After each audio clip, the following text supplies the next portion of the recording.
Okay, so let's settle in and get started now that I believe that everyone is in and happy. Very good, very good indeed. So, first and foremost, good morning to everybody. You're all most welcome from right around Ireland. We're in Finland this morning, and if I was to say in Ireland now, there's many counties in which have appeared right here on my screen. So you're all super welcome indeed. First of all, as I can see, as has already happened, you are most welcome to chat into the chat box. I can see that we've had a message this morning in from Canada, an early morning to you indeed. Also, I can see that we have people who are tuning in here from Donegal. I can see we also have people who are tuning in here from Finland and a variety of others along the way. So that's super indeed. So what I'm going to do is I just want to take you through the timings of this morning, first of all. So we are going to start off with a panel discussion all around role models. And then from there, we're going to move into discussing peer networks and the importance of same. So I'm going to invite a number of people to come into the first panel. You can see a wide variety of our panelists there in front of you, but you'll be meeting all of those individually as the morning goes on. So first panel discussion is from now until 11:15. And then after that, we're going to move into our second panel discussion, focusing on peer networks from 10:15 until 11:30. So that's the way in which the morning is going to be broken up. In addition, as well, just like I had mentioned there earlier, the hashtag for this morning is WPowerIreland. So I've just sent out a tweet there to say that the session has now begun. So I know that there's a number of people here today who are quite prolific tweeters who will be supporting the conversation as well along the way. So please do check in, let us know how any questions that you might have or any comments that you might have on the topic. I have the Twitter screen up here on my right hand side, so I'll be able to see what you're talking about, and I'll be able to put that to our panelists and so on as well. Now, the first conversation that we're going to have then today focuses on role models. So I just see again that a message there is from Mary has come into the chat. By the way, Mary is the Twitter queen, so I better get this one right before I go any further. The Twitter handle is WPowerIreland. So I'm just actually going to put that there into the chat box there as well. So it's WPowerIreland. And also, Alison, you might just pop that in there as well from time to time throughout the conversation. That would be great. Okay, so when we talk about the conversation relating to role models, I'm going to go to a range of the panelists here about this discussion, but I think that it's important to set some context for this first of all. Now, in my research for this particular area, what I am going to do here is that I'm going to share my screen for a moment. The reason that I'm going to do this is I was tweeting about this topic a little bit ago from a book that I have here beside me, and I think it might just be useful to have a reference to where I gathered my data from. And it's actually from a book called Ladies of the Ticker. And in Ladies of the Ticker, it's all about the history of the stock market. But actually, the stock market has very little to do with what I'm going to talk about. It's actually the female liberalization of women, and when it came to them being enabled to take more and more control over their money. And then as you'll see where we're going after this. So first of all, back when we look at colonial North America, and I have all of these under this hashtag, but back then it was estimated between 10 to 25% of women in colonial North America engaged in some form of entrepreneurship. Now, the thing is when you look beyond that, then if you look at well what happened and how was it that things changed over time? What was the pivotal change that happened along the way? And that's what we're going to explore here, because back here in colonial North America, there was a huge amount of female role models involved in a wide variety of entrepreneurship. And the actual answer is the Industrial Revolution. That's what changed. Is during the Industrial Revolution is that the focus became less so on artisan products, craftsman or womanship, being able to sell at local farmers markets, people or communities supporting each other to buy and sell their own products. But instead, the Industrial Revolution changed all that, because then you had the engine, then terminology, even relating to punctuality, all related to instead focusing on efficiency and being able to deliver as many widgets as possible. So now we're down to strength, we're down to speed, we're also down to physical resilience. And of course, in that way, well, then men had an opportunity from their physical disposition to be able to outperform.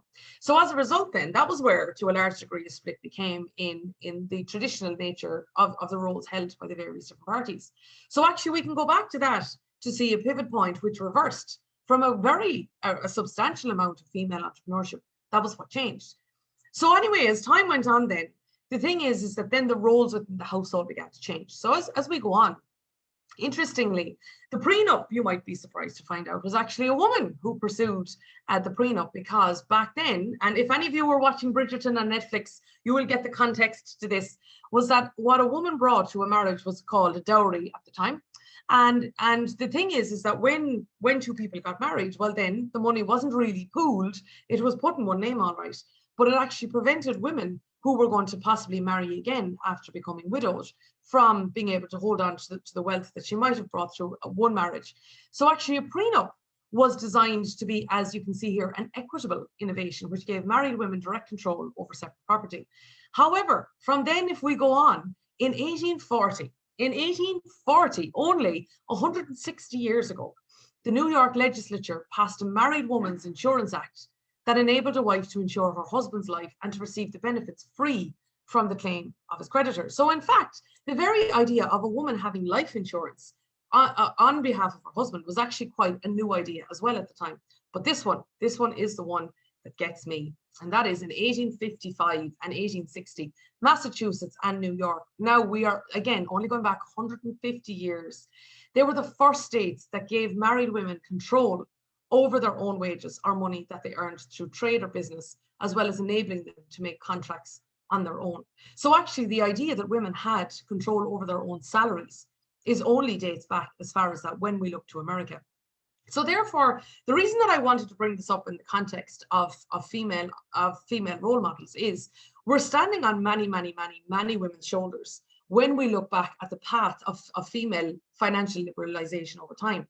And to bring us right up to today, I just want to quote one more book before I'm going to move from the 1800s to the 1900s to this very moment. And of course, I'm going to ask our panel to cast a view forward. It's actually this book. It's called In the Company of Men, and it's written by a woman called Eileen Scully. And any of you, and I know many of you, are familiar with the Irish Business Network in New York. She's one of the pioneers of that network, but she wrote this book called In the Company of Men. And it's an interesting take actually on how long it took women to reach parity with men. Now, some of you might know I'm known as the Positive Economist, so I'm not going to be focusing on the negative connotation that I could have with that. But instead, what I do want to focus on is the proliferation of female role models in the past 20, 30, and 50 years. So for example, when I take a look, and what she does is she does a very interesting take here at the start, where she chronicles various different of the newest. She chronicles the very newest role, or the very earliest role models in a certain area. So for example, in law, she said Arabella Mansfield was the first female lawyer in America, and she was admitted to the Iowa bar in 1869. In 1933, Francesca Perkins was the first woman to serve as a cabinet member and the first woman to serve as Secretary of Labour as a UN cabinet position. Interestingly, in 1934, Letty Pate Whitehead was the very first woman to serve as a director of a major corporation, and that was in Coca-Cola. And also, I could go on and I could go on and I could go on here, but one of the ones that really stuck out to me to kind of finish this conversation where I started is back to Wall Street, because in 1964, Isabel Benham was the first female partner in R.W. Pressbridge and Co.'s 55-year history, which also made her the first female partner at any Wall Street bond issue. So we could say it's taken women a while to get here, or we could structure that differently. We could say it took a while for women to be offered the same opportunities. Or we could also turn that around and we could also ask, well, has that recent proliferation of female role models changed the trajectory of how women and girls see themselves into the future, long beyond where we will all be today? So now that I've taken you on a little bit of a history through time, let's now talk about the present and let's look forward. And let's, first of all, I think it would be very interesting to discuss what the actual definition is that we might have of a role model at all. Because when you look at the literature, and I've done that in research for today, I couldn't come up with an individual specific definition of what a role model is. So who better to put it to than our fantastic panel here today. So I'm going to go, because we have quite a number, I'm going to go through everybody, and I'm going to start off with Maria Staunton. So Maria, what I'm going to do is I'm just going to ask you there to first of all tell us a little bit about you, the nature of the work that you do, and then also would you please tell us what your definition of a role model is. And Alison, if I could ask you to spotlight Maria, please, that would be great. Thank you, Susan. Well, I'll start off. Hello, everybody, and it's lovely being here today, and thanks to Alina for inviting me. I guess a little bit of background about myself.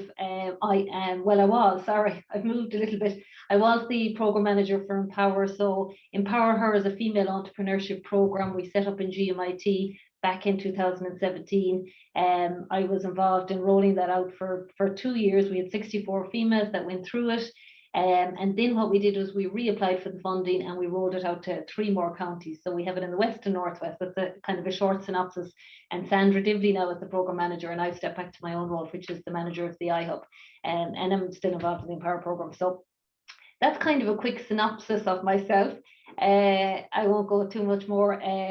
So what we do, I suppose, in the iHub is we support startup companies, same as what we do on Empower, that be that male or female. And the Empower, as I said, is specifically just for females. I often have the debate about why do we have an Empower program, and why do we need a female specific program in good humor, I have to say. And I do say to them, look, it's wonderful if we can do more to get more females thinking about setting up their own business and adding more to the economy and all that kind of stuff. And lots of females, in fairness, take a step back, be that in a caring role or whatever. So this, provides them an opportunity to get some confidence and come back into the workforce, be that setting up their own business or going back to work. So I've gone around a little bit, Susan, there. So your question is about role models to me. Or what my definition of a role model is. And for me, it's about somebody that I aspire to be like. That's the simplest way I can put it. So somebody that I see that I hugely admire, and I say it's somebody that I really want to follow kind of what they do and try and be as good as them, or try and learn from them. Be that, like, I've played sport in the past, so be that, from a sporting perspective, or be that from a business perspective. And I guess you pick the role model that suits the area that you're interested in, or where your passion lies, and you try and follow that. So that's my simplest definition of a role model. And before I move on to our next speaker, Maria, just while we have you, you mentioned there about sport. You mentioned about aspiring to be like them. But the other thing, particularly you mentioned in the context of your work, is offering the programs that you have to build confidence in people. Do you think that confidence is lacking in today's people who are, because you're obviously a manager of an innovation hub, so your customer, we'll say, are people who are seeking to build innovation. Is there a lacking of confidence, do you find there, and can role models fill that space? Absolutely, there is. I think that, somebody thinking about setting up a business, it's a huge decision for somebody. And sometimes I often say, sitting here, you need a bit of confidence to even knock on the door and come in, which is terrible to say. Like, well, we welcome everybody, but, people have said that, even to take that step, and I understand that. And then from a female perspective, and be a male perspective now with the pandemic, if you have lost your job, or you're out of employment, confidence then starts to hit. If you're not kind of in the game, and you're not kind of every day going to work, whatever, you start perhaps, losing that confidence. And I think that will be for both, both male and female now. And we have to do all we can to kind of facilitate that and provide opportunities. But yeah, I see it with females, I suppose, more so, because before the pandemic, let's just go back, females, do take that caring role, be that if their own kids, or they're minding their parents or whatever. It just naturally falls to females, on a whole. I'm just generalizing here, but normally that's the case. So, they take a step back sometimes, not all females, but some take a step back. And then they may have had really good corporate jobs. I've seen it, people who've come into Empower, wonderful in how they've, the jobs that they have accelerated in, and then they feel, oh God, I haven't been in that job now in a while, I don't know where to go. So it's a matter of providing that peer support. and they get confidence from one another, which I think is fabulous. And women in particularly, you know, are quite social. They help one another, which I love to see. And that very much happens with when you bring a group of women together, I have to say. Well, that's great, Maria, and I think, you know, you've certainly started off our discussion very, very strongly there in terms of that a role model in the Maria Staunton sense of the word is somewhere where you can aspire to be like them, but certainly role models and peer support, which we're also going to talk about, can be a real confidence booster as well. Satu, can I go to you next, please? And Alison, similarly, can we put the spotlight on Satu? If we could. So Satu, you're joining us this morning from Finland, and could you please tell us a little bit about what you do and also your definition of role models, please? Okay, hello to everyone from very sunny and still wintry Finland. We still have a lot of snow here in Joensuu where I live, but also a very sunny day. So I'm really looking forward to my next skiing today. But before that, let's go to this very interesting panel discussion. My area of work, or in which I do most of my work, is board of directors. So I have a company called Board Coach, which helps individual board directors, but also whole board to succeed better in their cooperation and interaction and all areas of board work, really. And I am also a partner of Boardman, which is a peer network, including both women and men, very equally. I would say we work next to each other together in order to promote good skilled leadership and board work in Finnish companies. And I've also done a PhD in this area. So my PhD was actually about leadership and the leadership relationship between CEOs and chairpersons of the board. So this is where I come from. I also do a little bit of teaching in the area of leadership in high schools. Well, Satu, that really positions you very, you know, interestingly nestled among a variety of different scenarios where the position of role models might become, or not might become, but is very important. So what would your definition of one be? That is a great question, and I actually I'm not trying to do a scientific definition here, but what I decided to do is to try to describe what it means to me. I think it is a role model is someone who I appreciate in certain areas where I myself want to develop and get better. And in that sense, I would say that appreciation and I think inspiring is also important. And a role model is someone I would like to learn from. That is maybe the very basic, that someone who acts or does things in a way that I would like to learn from. So you've given us a three-part answer there, Satu, which is important, because again, as I reach out to each of the individual panelists here today, we will get a rounded sense of what this means. So particularly, you said it's someone that you can appreciate in certain areas of interest to you. And I think in similarity to Maria's answer there, is that it is somebody that you look to from a personal point of view, where maybe characteristics that you might want to emulate or of particular interest to you. You also mentioned somebody who's inspiring and somebody that you can learn from. So I have to say I'm very grateful to Helena and to Teresa, who have given me a panel full of role models in that case, because you're all fitting the definition so far. The next person I'm going to go to is Sarah, please. Can I, Alison, will you please spotlight Sarah Connolly, please? And Sarah, it'd be great to hear, first of all, a little bit about you, and also then just your own definition of what a role model is as well. So I'm just going to ask Alison there if we could spotlight Sarah Connolly, please. Yeah, wonderful. Thank you. Morning, Sarah. Morning, how are you? I suppose a bit about myself. I'm an architect. I'm based in the northwest of Ireland. I've been an architect for about 30 years. I worked in New York and Dublin, and I've had my own business for about 15 years. And I suppose my definition of a role model would be someone relatable that you look to for inspiration and guidance.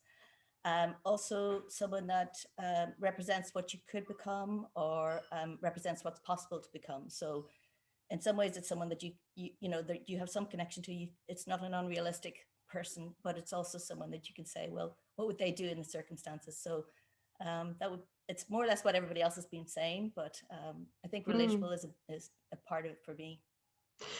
And well, actually, Sarah, and what I'm interested in is the nuances that differentiate the answers that each of you were giving, and that you're the second person now, Satu and your good self, both have mentioned inspiring. So can I ask maybe, what does inspiring mean? What does it, or did you answer me already when you said, think about what's possible to become, or how would they react in a certain situation, or what does inspiration mean to you? I suppose that's what it is. It's, you know, it's someone, you know, that represents the best version of what you want to be.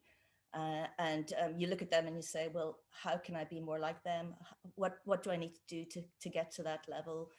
I don't think it's always something unrealistic that you're hoping to achieve, but I think it's saying, well, you know, being the best version of yourself and finding someone that says that to you. And then you've got something that you can say, well, this is the market that I want to live up to. Oh, okay, that's professionally or personally, you know? Yes, okay, yeah, and that's why there is genuine nuance, all right, in what everyone is bringing to the table. So what I'm hearing here is relatable for inspiration and guidance, who can, I suppose, pave the way for what's possible to become, but realism is important. Yeah, and also I suppose they're setting standards, you know, that you're saying, well, you know, integrity and honesty would be important to me, and those are things that I would look for in a role model, you know, that, and then sort of constantly trying to check yourself to say, am I being as good as I can be? And is this person that I respect, you know, am I living up to what I would, if I met them, and, you know, or if I you know, am I living up to that standard that they have? So there's almost soft accountability in there too then, Sarah. A little bit, I suppose. Yeah, you're creating your own accountability. This is the person that you're saying, I want to be like. Right, okay, yeah, quite different there again. Okay, now I am going to, can I go to Katarina, please? We'll head back to Finland. Katarina, will you tell us a little bit about what you do? Alison, could you spotlight Katarina, please? And also tell us your definition of a role model. Yeah, hello, my name is Katarina, and I'm in Sweden, in Jokkmokk, not in Finland. Yes, Sweden. Yes, and I work with Sami handicraft, and as I have thought about role model, I have chosen my grandmother and mother, because they carried on our culture, despite if my mother worked with as nurse. They was always making Sami handicraft and sold it for other people. And role model is for me also someone who has can do something that you don't think you are able to. Like my mother, she go to New York and was au pair when she was 20 years. So she was really a role model for me. And to those of us who wouldn't be very clear on what the Sami the Sami culture is, Katarina, would you mind elaborating a little bit more on that? And then I want to come back to your mother and your grandmother. Yes, Sami people is indigenous people in 4 countries: Russia, Finland, Norway, and Sweden, and we live in the northern part of these countries. And particularly, it sounds like as well, Katarina, is that this is something, as you mentioned, when you speak about your grandmother in particular, this is something that has come down through your family. It's when you say this is something that's not just a job, we'll say it's also a real way of life. Yeah, my grandmother and grandfather, they were living in the ranger livelihood, and all the family, we have followed that. Even if I'm a teacher and have just started my business with selling handicrafts now.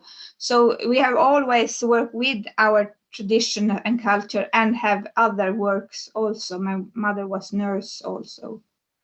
Your mother sounds like a busy woman, I have to say. Yeah. She certainly sounds like it. So Katrina, to come back to you on this, so in your view, a role model is somebody who can do something that you don't think is possible. Is it you don't think it's possible yet, or is it don't think that it's possible at all? They are like giving an opportunity and you have to take it. It's maybe sometimes you get one opportunity once in a lifetime and you have to like take it when you get it. Yeah. Mm-hmm. Well, I have to say, you're reminding me, Katerina, of one of my favorite quotes, which is that the opportunity of a lifetime has to be taken within the lifetime of the opportunity. And it's actually, it can be a tough thing to live up to. So you're completely right. You're completely right indeed. And I'm now going to go to Trina Waters, and I'm going to ask her at the same question, to tell her a little bit about her background, and also to tell us about Trina's version of what a role model is. While she's doing this, could I ask people in the audience to also either tweet at #WPowerIreland or put it into the chat what your definition is, because I'd like to put that back to our first panel before we move on, just to see so we have a rounded understanding of what a role model means to all of you. So Trina, how about you? Will you tell us what your version is? I will, of course. Good morning, everyone. It's really nice to be here. My name is Trina, and my background is I'm a social care worker that's worked in the disability sector for all of my life. And about 3 years ago, I set up my own company called Prepare Me, which creates resources that help prepare children and adults that have additional needs for everyday experiences that otherwise might be quite stressful.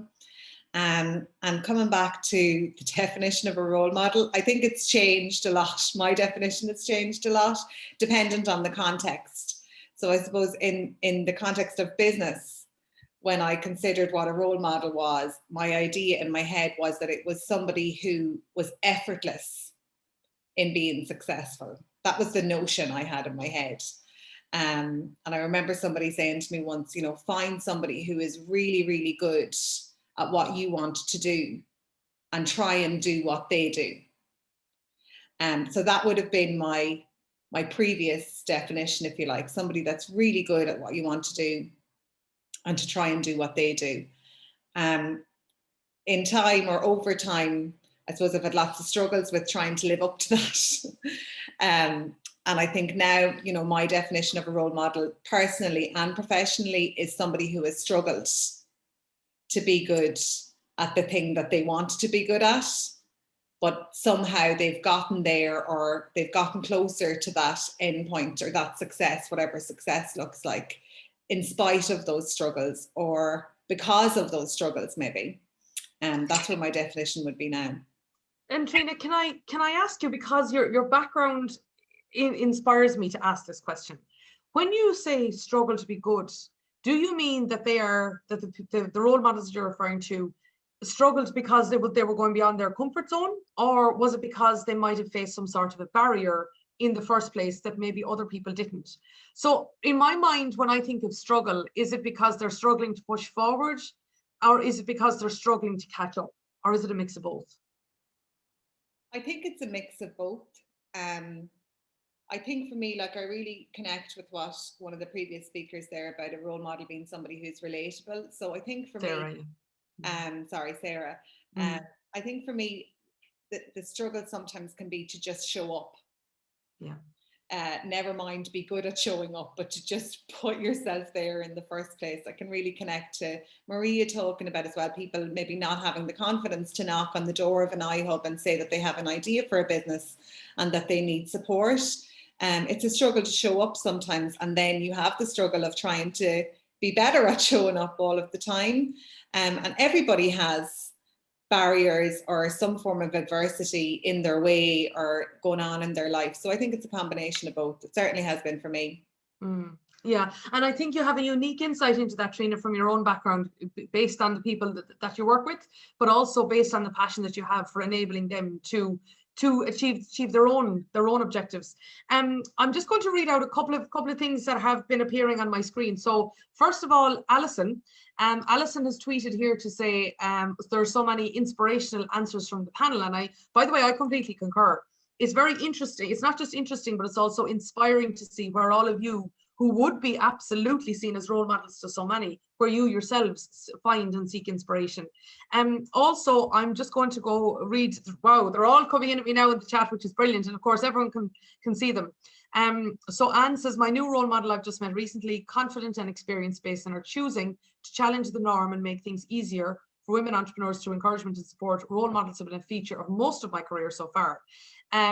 Also, Yvette, who says it's too early here in Canada. She's made 3 attempts at this, but well done and thank you for your perseverance, Yvette. Says a role model is someone who shares my values and always reaches for the maximum potential in herself. Argyle says my definition might include someone who will work through barriers that society or peers create to reach their goal, and that's what I mean, Trina. That's where I'm coming back to that idea of where you're coming from. Helena, who says somebody showing resilience and true grit, getting things done in the face of or despite obstacles. Anne says, I think for me, a role model is someone who listens to a beat of their drum and follows this. Very interesting, Anne, very poetic as well. Let me see, Mairead says, really interesting discussion. A person who aimed to do something and did it, resilient and able to shine a light for others. Again, Sarah, maybe shining that light back to you there as well. And also, Satch says, to me, a role model is a pioneer of some sort and someone that I look up to. Aideen Connolly says, someone that inspires you to take courage in hand and step out beyond the fear. And I think, again, Satchu, that goes back to something that you said. And also then Aideen says, someone that inspires you to take courage in hand and step out beyond the fear. So now that we've got a greater understanding of that, Jill says a visionary who takes action.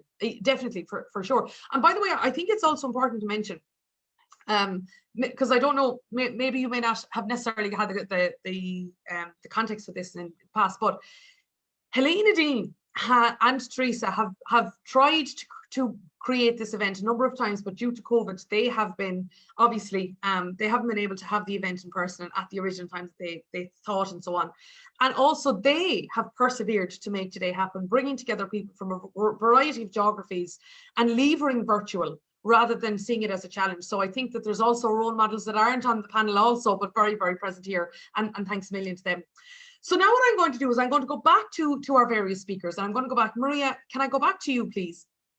And what I would just like to hear from you, and I'd love to hear the sporting element of this since you brought it up, because I love the diversity of the voices we have here this morning. So how have you felt the role models have had an impact on you?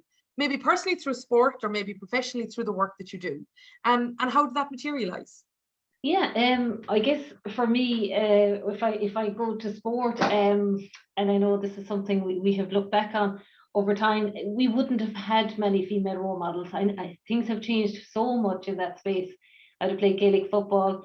Anyway, I played Gaelic football when I was very young. So those who are not familiar with Gaelic football, it's an Irish football. So we play football in Ireland. And so when we played it, it was very much male dominated, and somewhat still is today, but the female aspect is growing. It's one of the fastest growing games in Ireland, actually, or I think actually throughout the world, ladies Gaelic football is. So that's hugely aspiring. But I guess when we were young, we looked at, so I'm from Mayo, so the Mayo men footballers were our heroes. I also played basketball, so Michael Jordan was my hero. So there was no female at all that I followed in sport. However, it didn't stop me from playing sport and trying to be the best that I could. And I actually was talking to a friend who played on the team with me when we won our first All-Ireland in '99, and we were capping. When we won that All-Ireland, I remember we kind of looked around going, oh my God, we've just, we've won an All-Ireland, and we're in Croke Park. That was just so, unreal. Like, women only started playing in Croke Park, a year or two before. RTE started coming on board, I think it was 1998 for the women's game. Then TG Carr got on board, I think 2000 or something like that. It's another Irish station. So it kind of has grown from there. And then in the year 2000 and stuff, it kind of took off, women's sport, or women's Gaelic, I should say. But, when I look back, it was very much you just played because you loved it, and, you hoped that one day you get to do what the men did, but you didn't think that it was going to happen. So I think that was really cool. and we didn't know where it would lead, but that didn't matter. It was because we loved playing. So I can't remember your other question, Susan. It was actually, how did it materialize? So you've answered that, and I think that it's very interesting, though, the gap, just like in Eileen Scully's book, is the gap between women didn't play football, we'll say, or we'll say it wasn't necessarily visible, to then playing in Croke Park. So again, to give context to that, like, Croke Park is the national stadium. It's where the big games happen. So the leap of progress was actually quite quick as soon as those role models and that space opened up then, Maria, was it? It was. Like, when we played in 99, like, Croke Park is capacity, for those who don't know, of 80,000 people. So when we played in 99, believe it or not, there was 25,000 people that came to Croke Park to watch us. Now, this was a game that was never televised. I think it was televised, in 1998, the year before it was televised. So that was a huge amount of people that came to Croke Park to watch a Ladies All Ireland. When we think about it, it's now in the numbers of 50,000, which is wonderful. In September time, or August, September. So that's a huge leap even in 10 years. I know Cork Ladies then kind of took on in the 2000s, and it has grown in each county, and now I look in this county here, and so many girls play football. And I read recently some club has like 100 and something girls playing football. So I think it's wonderful to see. Like, when we played football, when I think back when I was 12 or 11, we played with boys. There was no girls teams even at the beginning. You had to kind of fight to get a girls team. But that was the way it was for anybody playing sport, I think, in different areas in those times. But things have changed dramatically with all sports for women. So I think that's just fantastic. I'm gone off again, Susan, probably. No, you're actually, you're so natural at this, Marie. You're staying right on track and you don't even know it. Well, what I will say though is what I found interesting about what you're saying is, many of us have heard of the phrase, you can't be what you can't see. Yeah. But when you can see it, how quickly it happens. Yeah. And I think that's a key point that's worthwhile taking away here. That's why I'm referring back to the story of history, is that when we look at the leaps of progress, they can really accelerate as time goes on. The only other thing I just would like to hear from a professional point of view then, Maria, so whether it's your own role models, or whether it would be the role models you put in front of the clients in the Innovation Hub, what role have they played? And again, how did that materialize? Yeah, hugely. Like, when we set up Empower at the end of back in 2017, like, I would have known. So I guess where Empower came from is working in the iHub. We had many females coming through the centre. And that was because there was barriers in place. I still look at it saying, some of the barriers are a little bit too high. Some of the funding that's aimed from the agencies, women don't necessarily tick some of those boxes, which is terrible to say, but that's just the way it is. So for us, it was about creating a program that was open to everybody, and no matter what sector you're in, no matter what you were doing, you could apply. And then we had to try and find, well, it was easy enough actually to find female role models, because I see Mckenna on the call here. There's lots of women out there. We had to find them, but there was lots of women out there that weren't really recognized for the wonderful stuff that they had done. And it's only now kind of, I find that it's much easier to find female role models. It wasn't as easy probably, but I love to see, even yesterday we were on the call Awaken Hub, Mary's involved in that, and there was 3 young female entrepreneurs on it, and it was just amazing listening to them. And these are like, I'm not sure even of the age, they're 20s now, maybe, those girls, to think that they can do that now, and they've seen other women do it. It's hugely important. Like, I would have I just wrote down some names like Vicky O'Toole, Mary's on the call here, Evelyn O'Toole is another lady in Galway, Anna Downs in Galway, Siobhan Foodie, there's so many, Chanel McCoy, some of you know from the Dragon's Den. We got some of those women to come and speak, and there's loads I'm leaving out now here, and they're so inspiring, just listening to their stories, what they've done. And you have to do it, as you said, Susan, there, if you can't see it, you can't be it. I don't care what people say, you have to see other women do it. And be that at a small level, like, as in women that have just started, we bring in those women too, there might be a year or 2 at it, bring them in. Because sometimes when you see the likes of Chanel McCoy, we'll say, for example, you might say, oh, come on, like, this is so difficult. She's, she married somebody, and now she's met her own way in life. I'm not saying that, but I'm just saying, you might compare all these things, but then you bring in women that are a year or 2 at it, and they've been through so many different challenges, and that's very real to a person that's starting out. So I think you have to have a mix. You have to see the other women, but you also have to see the women that are beginning as well. And I think it's important, even in sport, the same. You don't just aim for the women that are hugely successful, you aim for the women that are maybe a couple of years older than you and stuff like that. So I'll shut up talking now.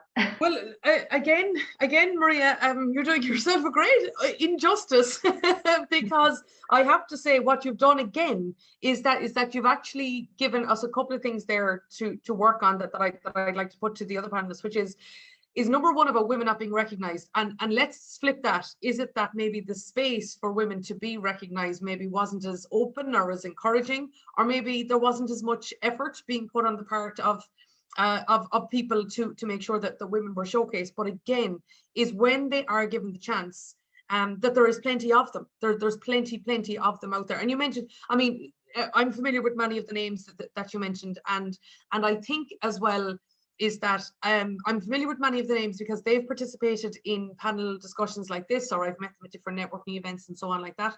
But also it's, Maria, because, and you're an organizer of an event, of various events too, is that you've put the focus on bringing like that to the fore. So I think that's really important.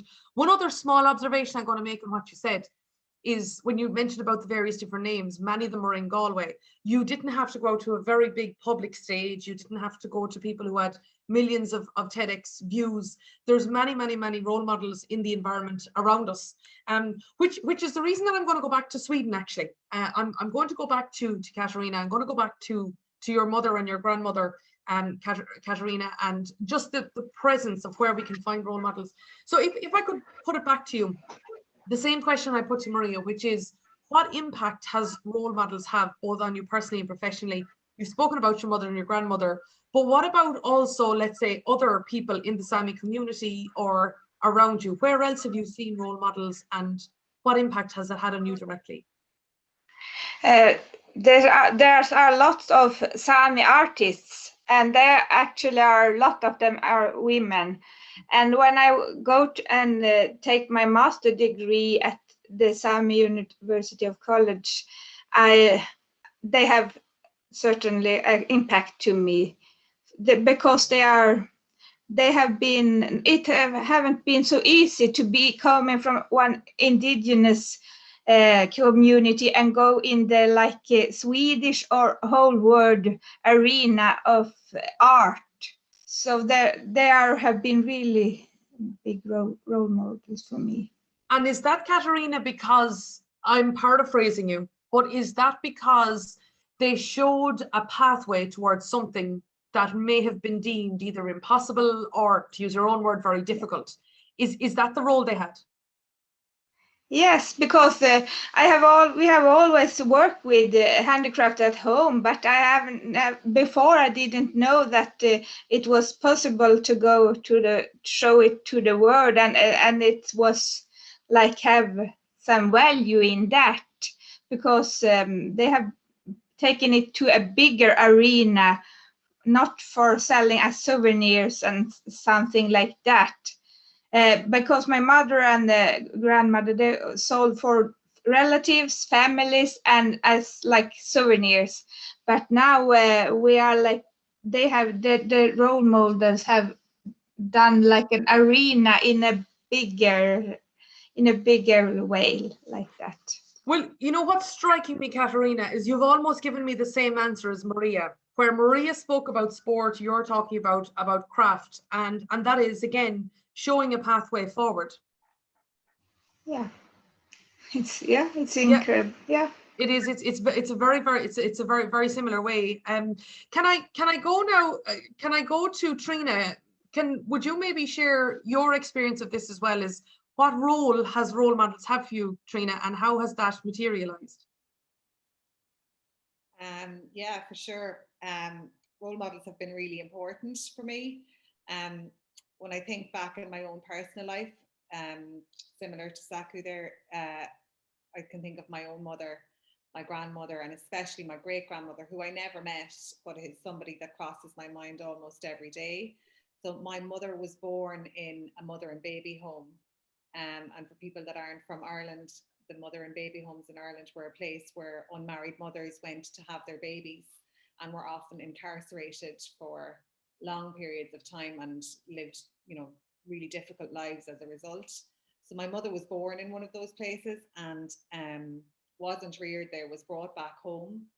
So I often think of what type of woman my great-grandmother must have been at that time in Ireland, to have the resilience and the foresight and the courage to make sure that her daughter and her granddaughter were taken home and reared there. So that would have been one of my earlier role models, and I think of her often because I think that must have been a woman who, I see somebody saying a strong woman. Yeah, I think that must have been a woman where everything had to have been against her.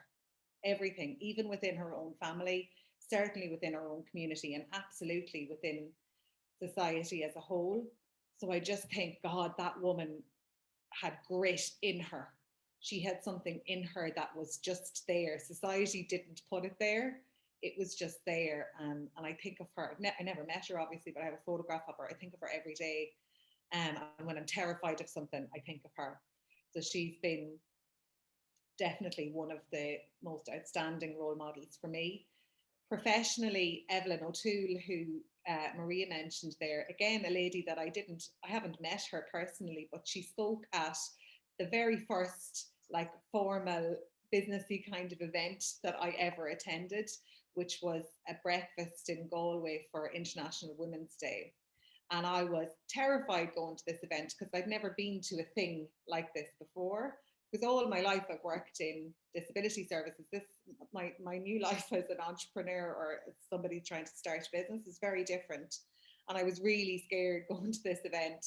I didn't know what to wear. I couldn't wear the shoes that I had chosen to wear that went with the outfit, but they were completely uncomfortable. It was a breakfast event and I was afraid to eat anything because I would spill it down the top that I was wearing. And I was so focused on all of that, I wasn't paying as much attention to the speakers as I should have been, but I will never forget what she said on stage. And I've heard Jacinda Ahern say exactly the same thing since, but Evelyn O'Toole absolutely said it first. And she said that she was always surrounded by the view that successful women had to be strong and ruthless and, you know, really obviously strong, this power suit and take no nonsense kind of attitude. And that she never wanted to be that type of leader. And that she had learned along a very successful career that you could be strong and gentle at the same time. That they did not have to be opposites, that they were something that could work really, really well together, and that was something that she had held on to. And I remember she completely stopped me in my tracks. I was engrossed in listening to her.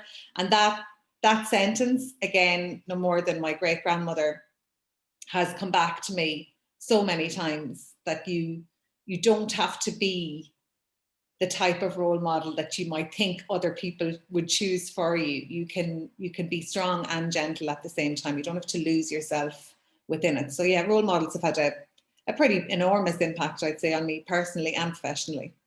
It certainly has, and I have to say the story of your great grandmother has had quite an impact here this morning as well. If you look at the chat, that's certainly the case.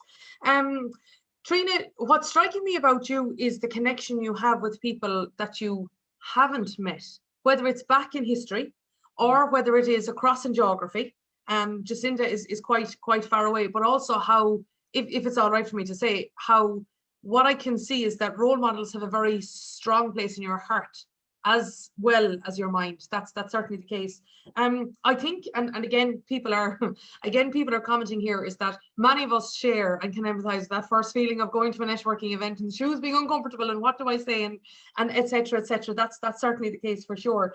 But what's standing out to me as well is the strong and gentle leader. Is that a modern version of a leader? Do you think, could your great grandmother have empathized with that? Yeah, my great grandmother, from speaking to my mother about the type of woman that she was absolutely gentle. I mean, that's exactly how my mother would describe her. She was the arms of safety. She was a wonderful parental role model to my mum, but she must have been a very, very strong woman. Like, they grew up in complete poverty. You know, my mother grew up in a household with her grandmother, her mother, and 2 uncles, one of whom was an absolute raging alcoholic, a complete gentleman sober, and an absolute nightmare with drink on him. So she was this really, really strong woman, but everything that my mother remembers of her is her gentleness and her softness. And, you know, my mother would say she was a big woman with she had big bosoms. And, you know, my mum would always say, you know, being the warmth of her and the comfort of her was just wonderful. So I don't think it's a modern thing. I think there was lots of women like that throughout the ages. They just, that as a quality just wasn't maybe recognised in them. And people like Evelyn O'Toole, and especially people like Jacinta Ahern, who has a world stage, have showed the benefits of that type of leadership, that you can be strong and gentle, and to show empathy for the people that are around you and beneath you, maybe, that you know, not beneath you, but I mean the people that you're leading is paramount. So I don't think it's a modern thing, but I think maybe it's a modern thing that people pay attention to it, or it's an emerging thing that people pay attention to it. But for me, it's something that makes a lot of sense for me. Well, it sounds like the apple didn't fall very far from the tree when it comes to your great grandmother at all, Trina. Let's go to Sarah Connolly now. Maybe Sarah, could you share some experiences of where you've experienced the benefits of role models, either from a personal or professional or both point of view, and let's see what your side of things is looking at from that point of view. Okay, well, if I can get over Katrina's story, it was inspiring actually, just listening to hearing about your family. I suppose a bit like you, my first role model would have been my mother and my grandmothers, but my mother raised 6 children, very optimistic, supportive, and I suppose the big thing for her as a role model, or what I've felt, is because you had her and the security of her sort of unconditional support, you were able to take risks and you were able to fail because you knew that, you know, you had this backup. I never felt alone, you know, even when I was away 3,000 miles away in New York, I felt I had the backup. I got her support. So as a role model, in just how optimistic and hardworking she was, you know, should say, she'll kill me if I said she wasn't still hardworking. Then I have 3 amazing sisters that are very talented, fearless, and opinionated, and 2 daughters that are very similar. And then, I suppose professionally and personally, I have a lot of friends who are balancing family and running businesses, and you know, they're great people to watch and see how they grow. We support each other. And professionally, I didn't have any female role models in work. I mostly worked for men, but I had a huge number of female role models that I worked with, people I went to college with, and I still touch base with, and I still will say, call them up if I need to a sounding board. So, you know, I've had a lot of really great female role models personally and professionally. And I suppose also, you know, Sligo Women in Business Network, that's a great network to meet up with other women and see what are they doing, and we're all going through the same thing. And I've been, over the last year, involved in a peer-to-peer network as part of Westbic, and I've been connecting with this woman in Iceland, and even though we're in very different countries, we're going through the same challenges of juggling family and being your own boss, and dealing with all the challenges and we're both in creative businesses, so the ups and downs of your business, we relate to each other in that way. I think it's just good to know that some other people are going through the same thing you're going through. Yeah, and you know what, Sarah, first of all, you took us on a multi-generational yes. Journey there of your family. God, there's a great crowd of women in your house. I didn't even get to the grandmothers. They're a whole other level. But I love the fact that you talk about the sisters and the daughters, yeah, and so on like that. Now, what stood out to me, though, is for the first time today, we've heard about a role model where they straddle personal and professional, as you mentioned, about balancing family and business, because of course that is a very real, that's the way in which huge issue. And that's what lives really are full of, is balance, isn't it? Yeah, and I think, you know, we're not allowed to talk about children as women entrepreneurs. And even I remember you know, when I first had children, you know, my oldest is 19 now, you almost didn't mention children to your clients. When I worked in other companies, now in my own company, I talk about them all the time. People are tired of hearing about it. But when I worked for other people, you know, it was sort of, no, you have to be an architect. You can't also be a mother. And now I feel like, and even as a young architect, I tried to dress like a man, that whole dressing to look like something you're not. And it's years later you realize being a woman is good. This is an asset. I should be pushing this as opposed to pretending I'm not this. I suppose I felt that I should be treated the same way, regardless of whether I was a man or a woman, but I wasn't. And I thought, well, what if I look like a man and act like a man? And I didn't. I'm not that way. And I realize now, but it's taken me years to realize my strength is in the fact that I am a woman. And that's enough. You know, I shouldn't try to be anything else. So I love that line about being a gentle leader and not having to be something other than what you are to achieve what you need to achieve. I suppose I'm paraphrasing you now, Sarah, but authenticity. It sounds like authenticity, whether you can talk about having your own kids or whether you can dress the way you want or so on. Yeah, but I think it takes you a while before you realize that. I mean, I was completely brought up to feel like, well, you're a person. You're not a man or a woman. People should treat you as you are. And then in reality, I suppose 30 years ago, the reality was that no, you weren't treated the same.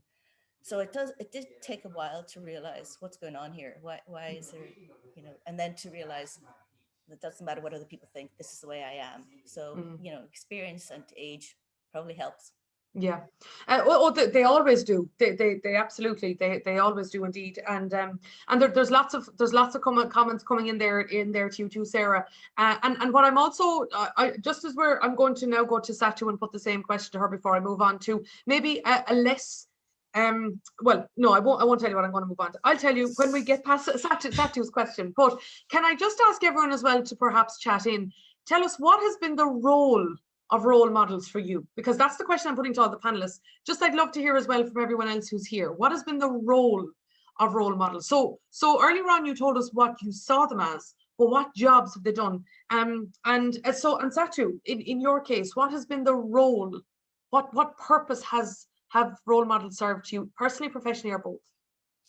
Well, I would say that it's been extremely important, and I would actually go back to what Sarah said when we were discussing definitions, and she said, am I as good as I could be?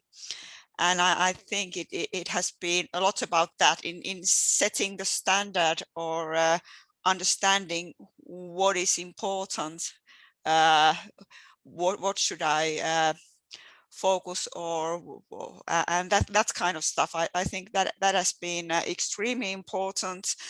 And also I would say that for me the role models have been very I would say that I've seen more than just the professional side or just focusing on what you do in your professional life, but also they have been of huge importance in showing that you need a whole life and you can lead a whole life rather than just go very hard and narrowly towards your professional goals, but you have to have a whole life. You can have children, and I'm lucky to have one, and you can have other life, and you need other life to fulfill also your professional. So it's I think that is one of the most important things, and continues nicely of what Sarah just said, that do you need to hide the rest of your life, or can you be treated as a whole person with all the other aspects as well? And I think it is important, and it is also possible to be treated as a whole person, not just a professional.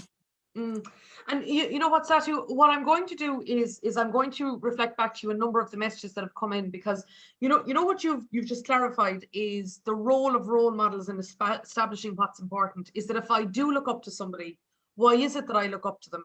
and what value is it in them that resonates with me, which probably is an indirect way of a, you know, of a sense of self-discovery. So can I read out these to you, Satu, and you might just comment on what's coming in. So Jill says a belief mechanism. That's the role of role models. Sinead says give us courage, setting the bar, and you are more than enough just as you are, and not to take any bull from anyone. I know who Sinead is, and that's exactly, that's she lives as she speaks. Katrina says the role of role models to me is helping me see what I'm good at, terrible at, don't want to know about, things I can try and learn, and identifying the things, she has in inverted commas, I need to get direct support from other people in order to achieve. Evelyn says, I love how we are shining a light on those who brought us as women to this day, this moment. Let me see there. Brenda says, focus on the goal and go for it. Helena says, validating that if you focus, self-belief and drive, you can follow your goals and dreams, but you don't have to be perfect. Aideen says, be true to yourself is so important, to be your best self. I could go on and on and on and on here, and I genuinely, I could. But what's your reaction to those comments, Satu? By the way, they're all very positive, but which ones resonate, or what resonates there with you? Well, very many of them. I think it's very hard to pick up. Well, one that I would like to still pick is this focus on the goal and go for it. Because if I would phrase it a bit differently, that it is important to find what you really what really interests you and what really lightens you up in a way, because it's then very easy to get better in it if it's something that really inspires you, and then you want to focus on it, you want to learn more, you want to spend your time on those issues which makes you better. So that is maybe something that I have also learned from my role models too. Okay. And it also makes you happy. Yeah. In a word. Yeah, in a word. Yeah. In a word, indeed. So what I'm loving here today is that there's another conversation going on in the chat. It's super active over there. So keep going, keep going, and I will bring everyone in. On Twitter here, Yvette, again, who is, I don't know whether it's the middle of the night or the middle of the morning for you, but Yvette here is tweeting as well, saying interesting discussions and what your definition is of a role model. And then Awake and Hope has tweeted to say powerful story from Katrina Waters about her own version of role models. And Noreen, a leading Galway businesswoman, Evelyn O'Toole getting well-deserved comment here. So there's I'm only leading one part of the discussion here. I'm really delighted to hear that lots of people are getting involved in this discussion. I kind of now would like to as I know we're coming towards the end of our discussion today, I do want to focus on what's potentially an elephant in the room. And because it's important that we address this as well, and that is, and Satu, I'm going to put this to you as well, since you've just looked at the last point, is there's a very thin line between a role model that is inspirational and makes you feel inadequate. And I don't know about you, but I've certainly been at events where you listen to people and think, what have I done with my life so far? Seriously, this person has just like ran a marathon, and I press snooze on the alarm clock, or so it feels like, in a metaphorical sense. And it's important we address that here today. The conversation around role models isn't always positive. So let's deal with that. So what's your take? The thin line between inspiration and inadequacy? Well, for me, yes.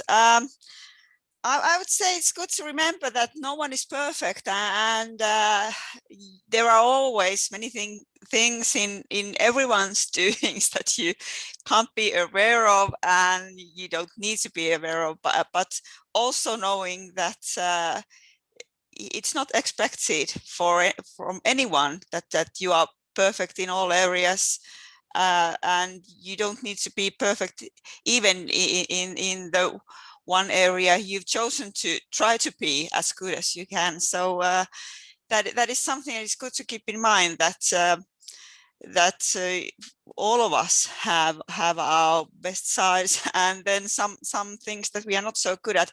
And I think as I have been able to work very closely with some of my role models, it's been very good to find out and learn that they too are human people who know that they can't do everything, and it's not necessary at all. You can always find someone else who can help you with those issues you are not so good at. So ease a bit in that sense, I would say. Even your role models are not perfect. You will find out if you get to know them. And Satu, on that note, you know the phrase, you should never meet your heroes. In other words, sometimes if you have this idealized version of somebody and then you meet them and they're not the idealized version in reality. Personally, I've my own thoughts on that, which is that I think I would hate to preserve or to prevent myself from meeting somebody if I just wanted to preserve an idea of them. But what's your thoughts on that? That, you know, this idea of you should never meet your heroes. What do you think? Well, I don't think I should not meet them. I want to meet them to learn more and also find out what they are not so good at. So I can then okay. Well, I don't know, but I think I certainly want to meet them. Why not? Exactly. Well, sorry, I'm the objective voice here now, but I do agree with you. Yes, I do agree with you. Thank you, Satu, for that. And Maria, can I come to you on this one now? The thin line. I see there somebody has just put into the chat that they are saying it's a very important issue to address here as well. Let me see there. Yeah, Kathy says the thin line issue is really important. So glad you're addressing it here today. Often overlooked. So let's give this some oxygen. What's your thoughts on that? Yeah, I guess you know, I agree with what Satu said there. You know, okay, some people I would have followed in the past will say they were heroes to me when I was younger, when I watched stuff on them. Now perhaps you wouldn't be as impressed as the character perhaps that they have when you see the insight into. Now some of it is media driven as well, so you have to take, you know, all that into account. However, it doesn't put me off them being a role model, because, you know, they still would inspire people to, you know. So I think if you know about being inadequate, I think that it shouldn't really affect you. You know, again, as that you said, you find somebody that you emulate maybe more so, or that you look up to. If there's and sometimes you see parts of the person that you don't like, well, then you find somebody else maybe that you look up to. It wouldn't put me off, I guess. I wouldn't feel inadequate, I guess. Like, I probably don't pick role models that are just, well, from a sporting perspective, I probably did, but from a business perspective, I don't pick those that are, you know, that are just, you know, blowing everybody else apart. I like to pick, as you said earlier, kind of the local role models, or people who are doing so well. And, you know, they're people that other people can aspire to. I guess that's what I defined as a role model earlier on. So for me, that's enough, maybe. So for me, it wouldn't make me feel inadequate, because I probably don't follow those kind of people. But yeah, I think you have to have a certain personality anyway if you're going to, you know, be a certain type. So, you know, it depends on who you follow. Yeah, so therefore that's interesting too, Maria, is that it's clear that you are in an environment where you choose the role models, as opposed to have them, I suppose, enforced on you, or maybe the whether it's names or whether it's characteristics that might be just spoken about out there. It's having that sense of, you don't need to look up to or aspire to be people who you define as a role model, which is a very simple solution actually there. Let's go to can I go to Katrina on this, please?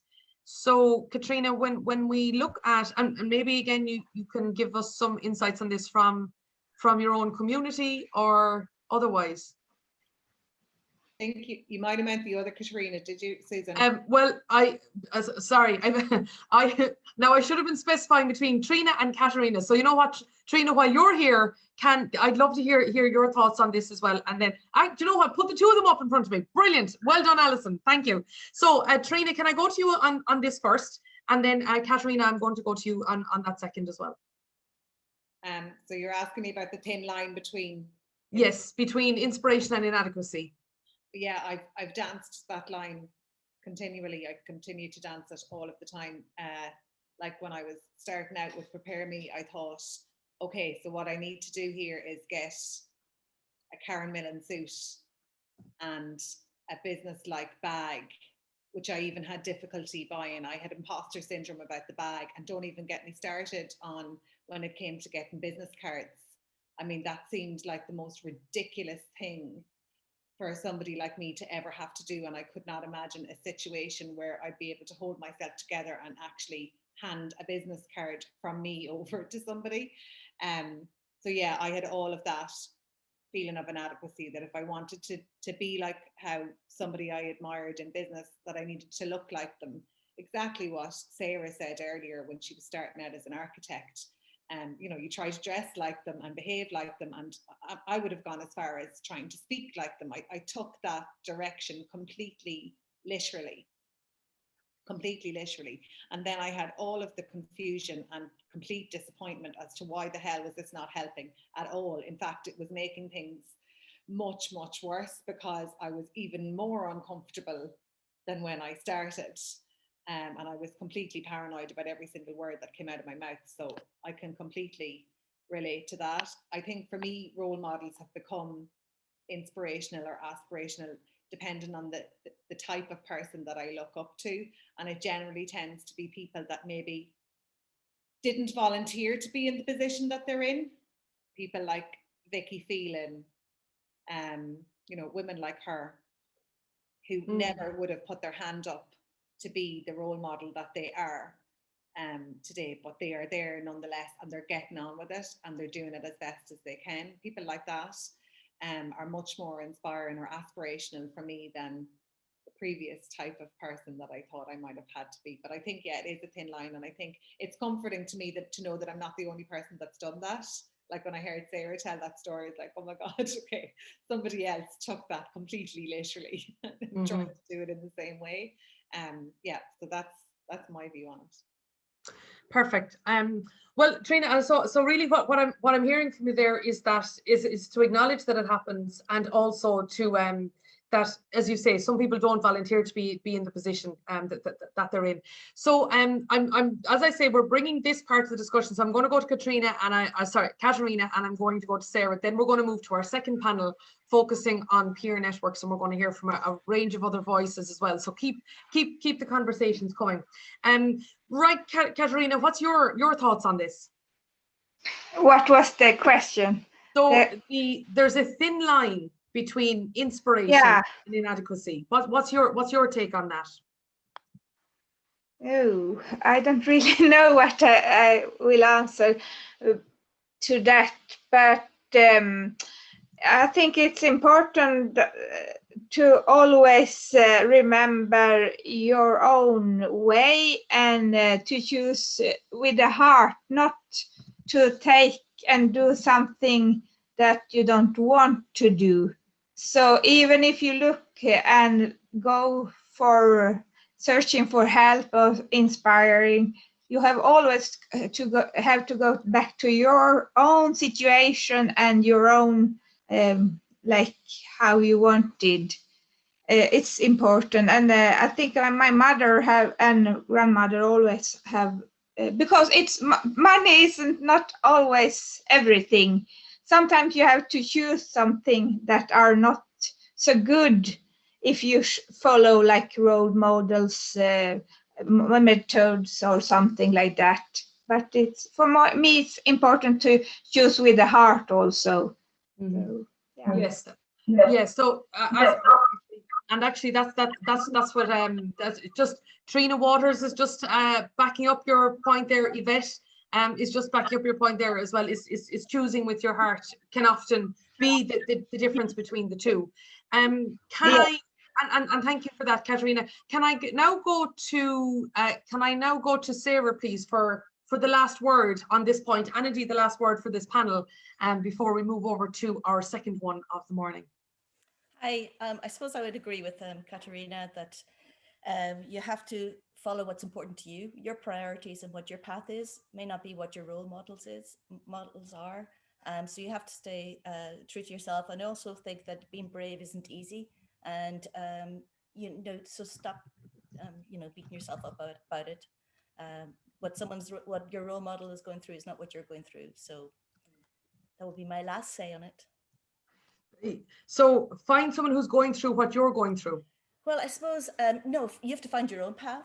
Okay. You know, whatever your priorities are not necessarily what their priorities are. You know, if my priorities are definitely family orientated, and that changes everything else. So, you know, everything goes back to, does this negatively impact on my family? Then I won't be doing it. So, you know, my priorities are different than possibly a role model that has achieved more. I would love to achieve those things, but not at the sake of this, not at the expense of this. So your priorities are different, and you need to recognize your own. Also, you need to look back and say, well, look what all I have achieved. These are my abilities, and also recognize what you can do. And I think Katrina mentioned imposter syndrome, and I think we all go through that, where we think we don't deserve to be here and we're not as good as we are. And then you look back and think, oh, look what I've done already. I do deserve this. I am doing a good job. So I think it's looking forward and looking back, you know, look at what you've achieved, and also say, is this really what, is this path that they've gone on going to give me what I want for my life? Is this the path that's going to give me what I want for my life? What a perfect way indeed to finish. Sarah, that's brilliant. Brilliant. Thank you very, very much indeed. And you've brought, I have to say, you've all of you deserve great credit for that conversation. It was honest, it was inspiring, it was insightful, it was real. And based on what I'm seeing on Twitter and what I'm seeing coming in here through the chat, I think that you all deserve great credit. And I can imagine if we were all in the same room now, you'd all be firm friends and we'd all have a great dinner afterwards and so on like that. So thank you indeed to Satu, to Maria, to Sarah, to Trina, and to Katerina. Thank you very, very much indeed for everything there. And that really and truly was very, very interesting, and I appreciate your honesty indeed. So that now brings me to our next panel, which is going to focus on peer networks. And I'm going to just, what I'm just going to do is, if you just want to bring the various different panelists that we have for this one, please, up into the spotlight. Alison, that would be super. And again, what I'm going to do is I just would like to just set some context for this discussion, because I think it's very important to understand where the role of peer networks fit into this conversation. And it builds, really, it does build on top of the conversation that we've just had there around role models. But a couple of things to mention is that the female specific networks have been deemed to be enabling easier funding.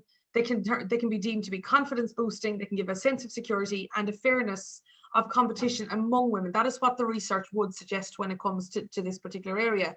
Now, when we're looking at the people that you're going to meet today, everybody here is involved in a female specific network, but I also know many of you are involved in A, non-female specific networks, and B, informal networks as well. So the conversation that we're going to have around peer support goes beyond simply looking at female specific networks, but it is important that it has a conversation there as well. What I do also want to mention, though, is when you give women a space to thrive from an entrepreneurship point of view, and I know many of you feel that peer support is part and parcel of enabling that to happen. I just think it's very interesting, and it's an often quoted statistic that men spend between 30 to 40% of what they earn in the local economy. Women can spend up to 90%, and often because they're a key influencer on part of where the family expenditure goes. So I think that it's worthwhile understanding in the context of, you know, the hyper-local nature of what COVID has done to our world, is that when it comes to supporting local, which is, again, all of you, as I look around my screen, you're all extremely good at that. When it comes to supporting local, supporting female entrepreneurs who themselves can create jobs for other people and create that expenditure can also have an outsized effect on the economy. And the other thing, which I think can be quite interesting as well, is that female entrepreneurship, and it makes sense, female entrepreneurship can reverse the gender pay gap. It can reverse it because there isn't a cap then. There isn't a cap necessarily on wages. And when you do look at when female entrepreneurs are in an environment where they can thrive, which particularly can be in the context of a peer network, we can have all of these fantastic impacts. The question is, though, is why don't we have more of it? So before we get into the nuts and bolts of that, what I'm just going to ask first of all is that if I could go around the screen, actually, Alison, if we could leave the screen like this is perfect. If I could first of all go around the screen, and if I could ask you all to tell us a little bit about you and the network that you lead, please. Helen, let's start with you. Good morning, everyone. My name is Helen Fullen, and I am a program manager. I lead pre-acceleration activity for early stage ventures. And within that remit, I have worked extensively with women and led a number of female-only pre-acceleration type programs. I suppose my interest in peer networks has been built around that experience. And back in 2018, I did a national piece of research with Enterprise Ireland, which is our agency here in Ireland responsible for the development of new businesses and the creation of jobs. We surveyed all of the women that Enterprise Ireland had funded over a 4-year period, and we looked specifically at the impact and the value of peer learning and peer groups on female entrepreneurs in Ireland. So I suppose that's my interest in this. And Helen, just as before, I'm going to go to Mary Mckenna on this next one. When you looked at the key outcomes of those peer networks, do you have 1 or 2 statistics you might share with us, just to give us context as well that we can look at? Yeah, and I think, look, a lot of this is going to tie into what we've heard already this morning and on the first panel. But at a high level, let me run just through some of the kind of findings. And as I mentioned, we surveyed women over a 4-year period, and those were women right across Ireland. And so no matter which way we kind of divided the data, either through the year that they were funded, the cohort they were in, the region they were in, we found that all of the data kind of was aligned. So 86%, so we surveyed over 300 women. 86% of them said that peer support was very or extremely important to them. 81% said mentors played a pivotal role in that peer support, and 62% of them singled out female entrepreneurship programs as a way to access that peer group. There were a number of different ways that they felt that peer learning supported them, the sharing of knowledge, information, and resources, the sharing of similar challenges and concerns. It acted as a motivator for achieving or for greater expectations. It exposed them to new ideas, perspectives, and experiences, increased interpersonal connections, belonging, collaboration, and most importantly, reduced a sense of loneliness that many female entrepreneurs feel when they're starting up their business. They told us they prefer to work together in groups, and that peer learning is better in a group environment. 70% of them said that, and then kind of once they've kind of had the opportunity to meet people in a group setting, they like to kind of peel off and work in a one-to-one basis. Remarkably, 85% of women surveyed said they've stayed in touch with their peers from their groups or their cohorts after they've been involved in a kind of a program.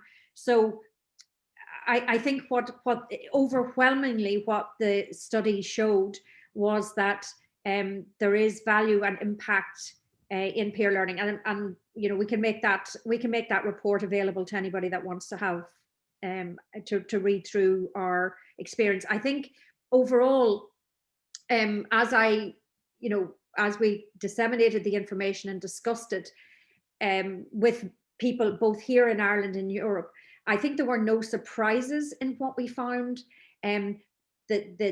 The thing was that we had never had hard data to back up some of these things. We all knew it instinctively. Anybody working with women or working with women entrepreneurs knew that this was true, but there had never been any global research conducted on it. So we were delighted to kind of do that. Thanks indeed for that, Helen. And also there's a number of people who are just posting in there into the chat that they'd love to read about that. What strikes me, and I will come back to the statistics that you quoted, but what's really striking is that there hadn't been any global research done in this area, which is really, really striking.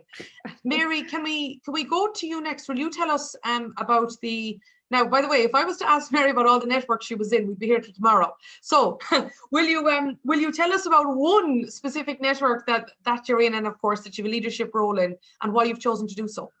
I'll do you a trade, Susan. I might just mention two. Okay, right. So good morning, everybody. I really enjoyed that last conversation. I thought that was interesting where you went with the women of Wall Street, Susan.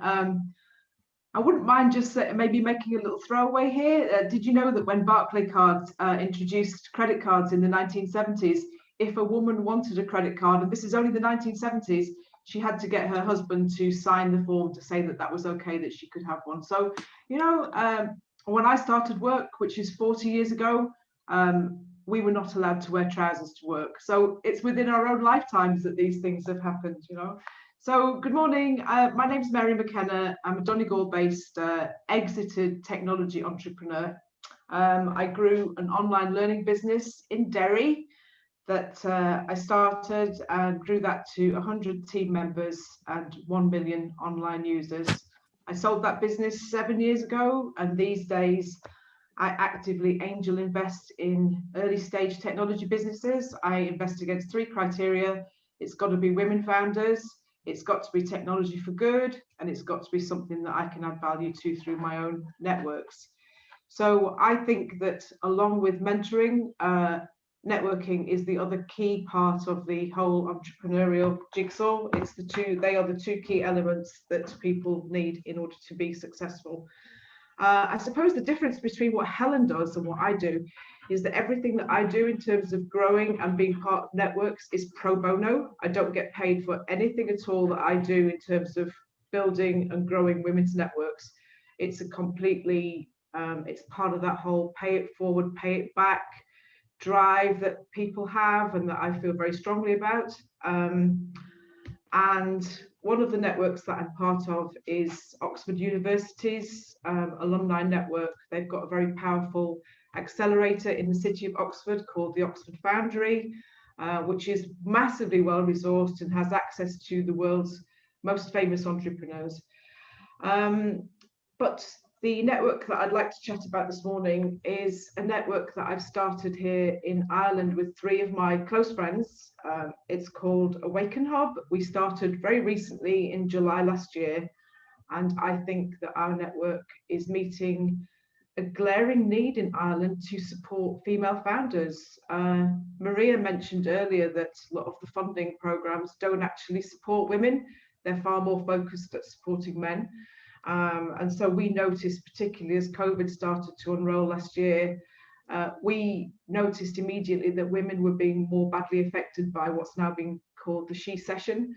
And so we sprang into action. We formed a network. So it's Mary Carty, Sinead Crowley, Claire McGee, and myself. And we've kind of been bowled over by the response that there has been in terms of people joining the network, people attending our events. We had an event last night, which was where we featured next generation entrepreneurs, so very, very young women. Women like Annie Madden, who started a business with her sister Kate when they were 13 and 14 years old. And Alva Keane from Izzy Wheels, and Naomi McGregor from Move True. So we're encouraged by how quickly we've been embraced by the entrepreneurial ecosystem in Ireland, and the current incumbents have sort of welcomed us with open arms. And we're cross-border. It's Ireland, North and South, and it extends to interested members of our diaspora. So I think that's enough from me. Thank you, Susan. And yeah, there's comments coming in there as well, Mary. There are people who are at the Awaken Hub event, Super. And I've been fortunate. I was somebody myself that spoke for you quite a while ago, and I'll tell you, anyone who speaks for Awaken Hub expect to be on Twitter for quite some time, for days and days afterwards. So Mary, if I could summarize that, in essence, the focal point of the projects or the networks that you like to get involved in are, they're far good, female focused tech, and where you can add value. The stuff that I invest my own money into, yeah. Yeah, okay, indeed, perfect. So I'm now going to go to Evelyn McMarketing, also called Evelyn Brigade. Another place that I've been very fortunate that I got a chance to speak there too as well. And I remember it was a good number of years ago, and their events also can go on and on in such a wonderful, delightful way. So Evelyn, tell us a little bit about you and also about the peer networks that you're involved in. Sure. Okay. So my name is Evelyn McGlynn. My company is Evelyn McMarketing, and I'm here, I suppose, not as a leader of Donegal Women in Business Network, but I'm their PRO. I've been a member now for 7 or 8 years. Personally, you know what? It's fantastic today to hear the stories, and I love the way the light was shined on our great-grandmothers, our grandmothers, and our mothers. And I myself was a stay-at-home mum for 20 years, and I'm very proud of that. I have 3 grown-up children. And when they all went off to college, my daughter said, "Mum, you need to get a life." You know, I was obviously ringing her too often, and I just hadn't got a life because I'd been rearing kids for 20 years. And so I went literally and got a life. Now she says she can't get a chance to talk to me. So really, I suppose what I am is I'm a business and life coach and marketing consultant, but I'm passionate about networking and building relationships. And the network, Donegal Women in Business Network, has been it's been around for 22 years. So again, shining a great light on the women that came before. Really, I suppose what we are is everything from kitchen table right through to boardroom table. Our members tend to be. We've grown quite significantly in the last few years, and really, although we weren't able to meet in person in the last year. One of the things that I've done as part of that is we've had Let's Meet for Coffee events, and next week will be our 31st Let's Meet for Coffee, and we've had over 1,000 attendees in those 31 weeks. We've had about 25 women who got the opportunity to speak at them. So all in all, I suppose really what we are is just a voice, an opportunity for women in business in Donegal. And as a result of the Let's Meet for Coffee, we now have members from Mayo, Galway, even UK, so we're open again to everybody. But yeah, we're very much, I suppose, an opportunity for people to network, to do business. There's very much business being done and contacts being given and referrals. So it's really pretty much where we are. And so therefore, has the geographical dispersion of the network, I mean, you know, Donegal Women in Business, the clue is in the name, but I mean, now you have the dispersion of that. So do you hope, Evelyn, to maintain that as your network develops further, long beyond COVID, long beyond an exclusively virtual environment?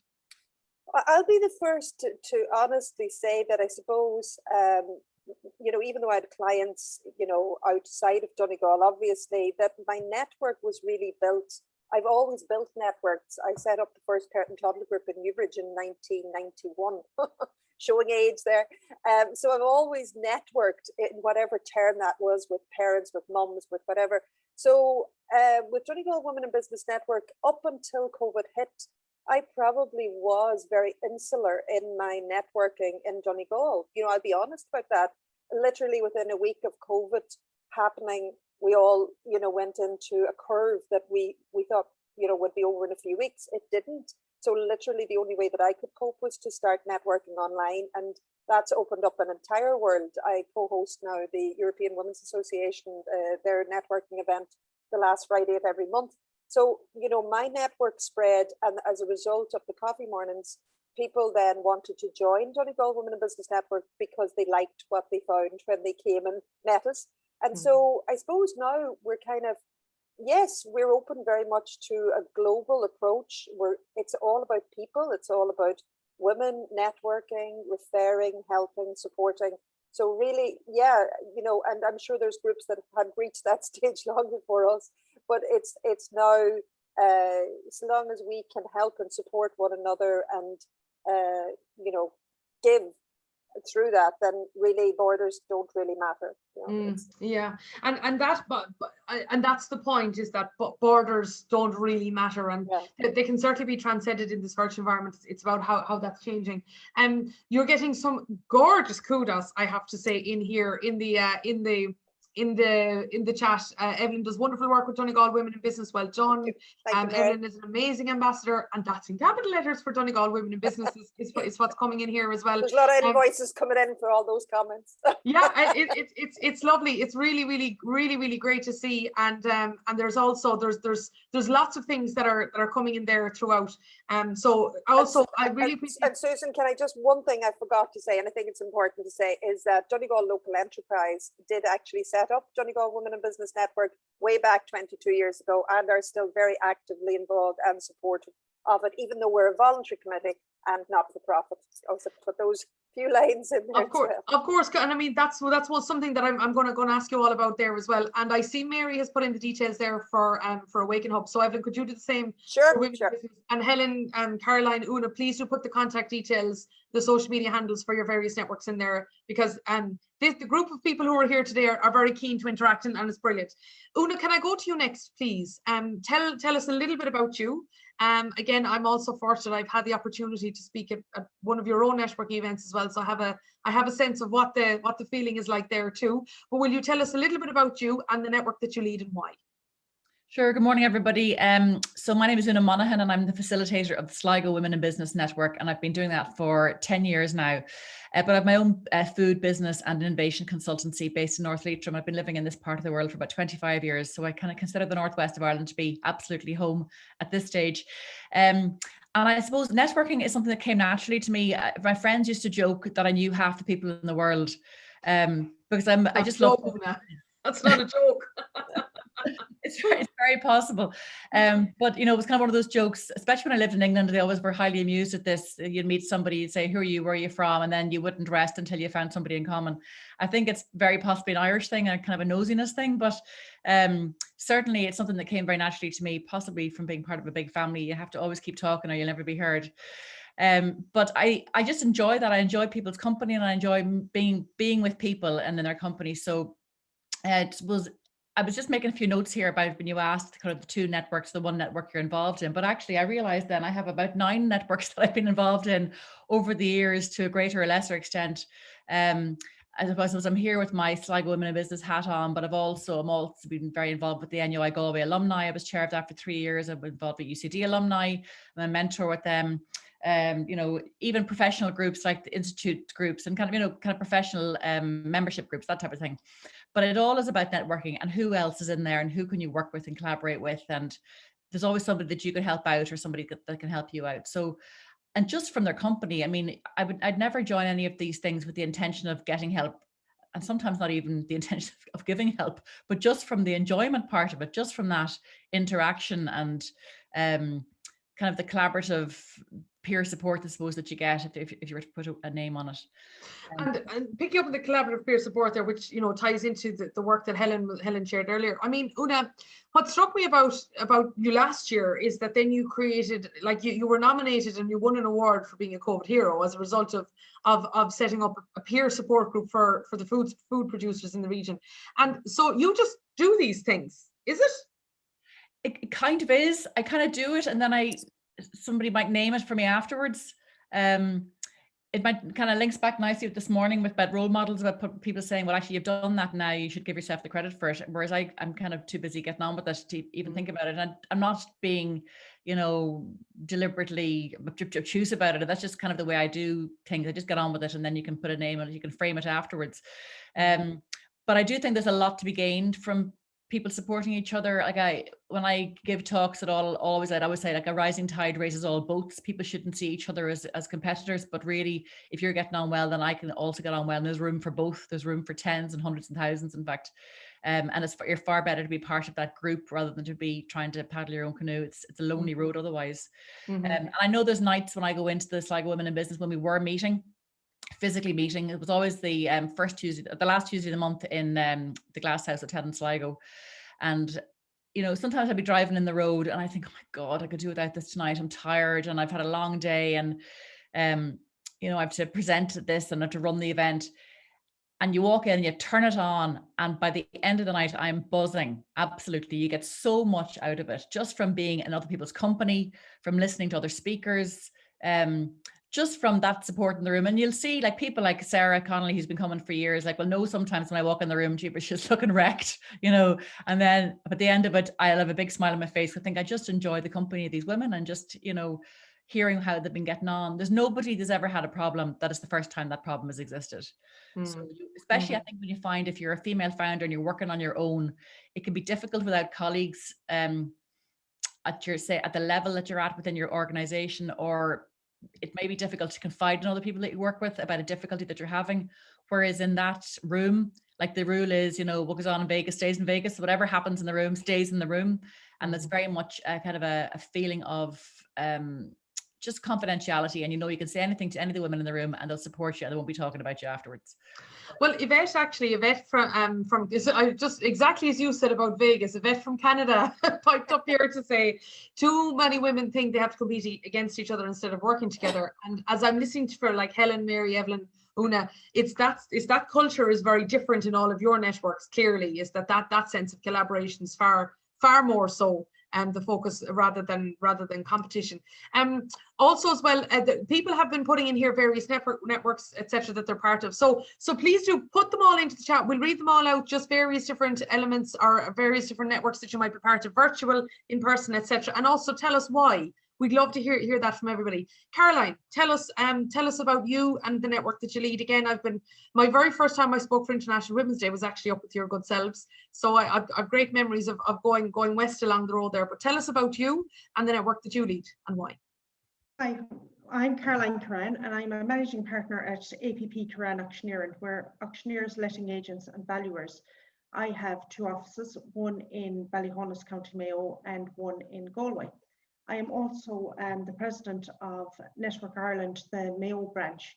So we are a network that is for women in Mayo. So it's people from as far as Eckle to, you know, Ballyhonus, Claremorris. But we used to meet in person, obviously, in the different locations.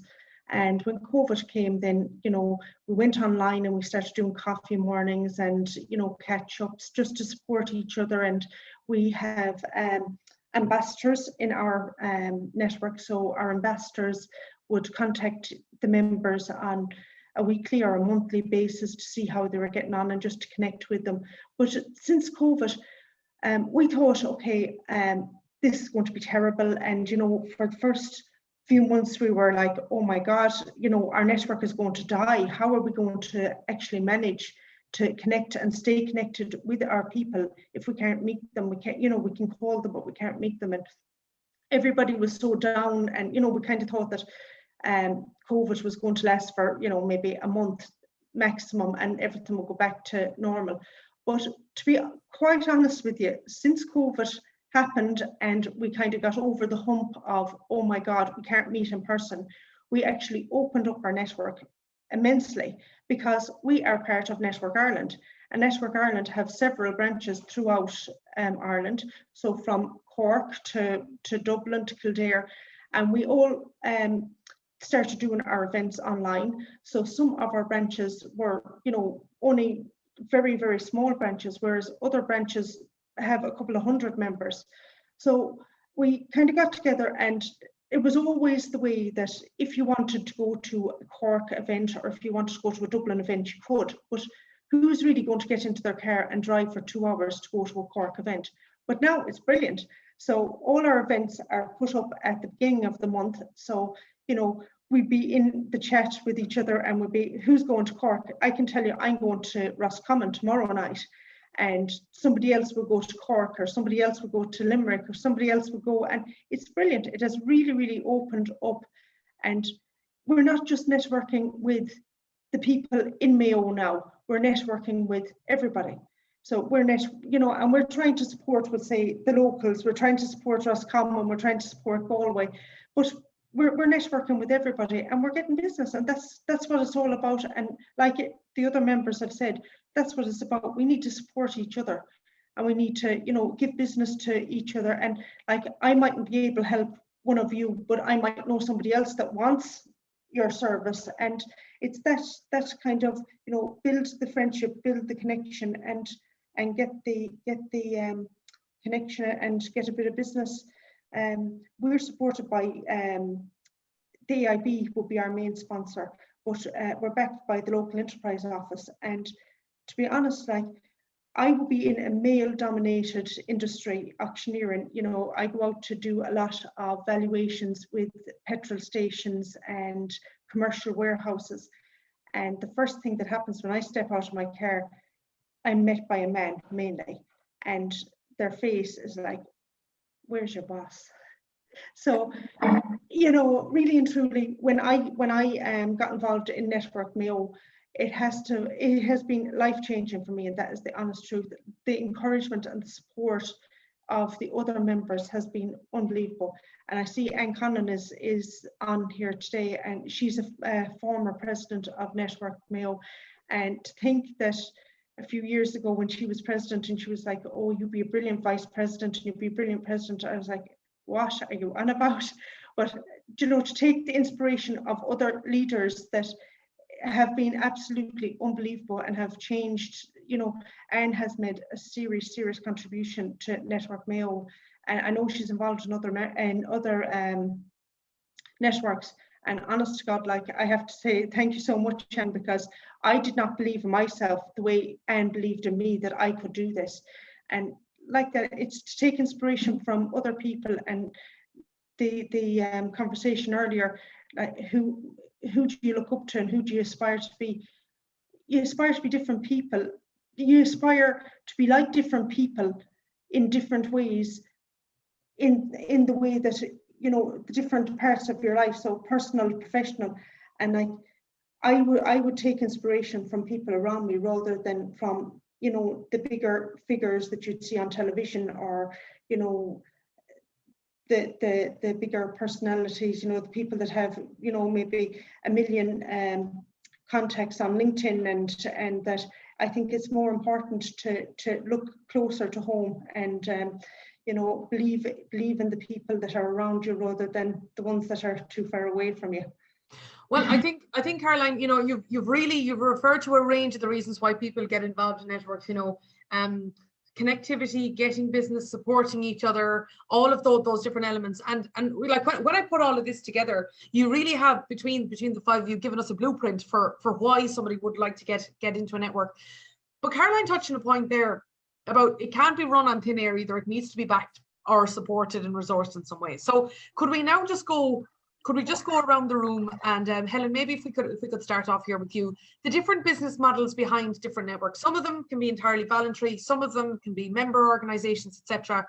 Could we maybe just start with you and just talk about the different business models that you've seen and experienced in networks and how they've worked? Sorry, Helen, you're just on mute there. Sorry, I know it's the line of 2021, isn't it?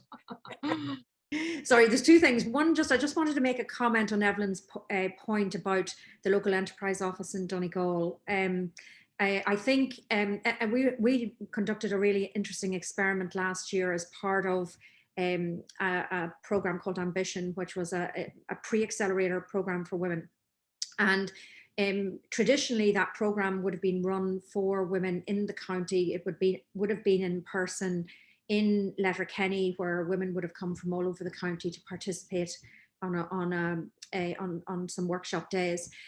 We took the idea was this was a real opportunity to maybe think differently around what we were doing, and we opened up the enrollment to women, any Donegal woman anywhere in the world that wanted to apply to that program, which was, you know, a different way of looking at it. And we had 10% of our applications came from overseas, outside of the island of Ireland. We selected 3 teams that were based outside Ireland. 2 of them were in the UK, 1 in London, 1 in Manchester, and a 3rd team that was based in Barcelona. And the team that were based in Barcelona were the ones that were ultimately the winner of the showcase. And 9 out of those 11 women are still continuing to build their businesses. So I think I would kind of echo the point that COVID has really been an opportunity. It's, you know, it's certainly there's certain things that we've lost, that because we don't get to meet in person. But there's been so much else that has been gained by this, by, as I say, kind of appealing to a much more global audience and whatever. So I just wanted to mention that.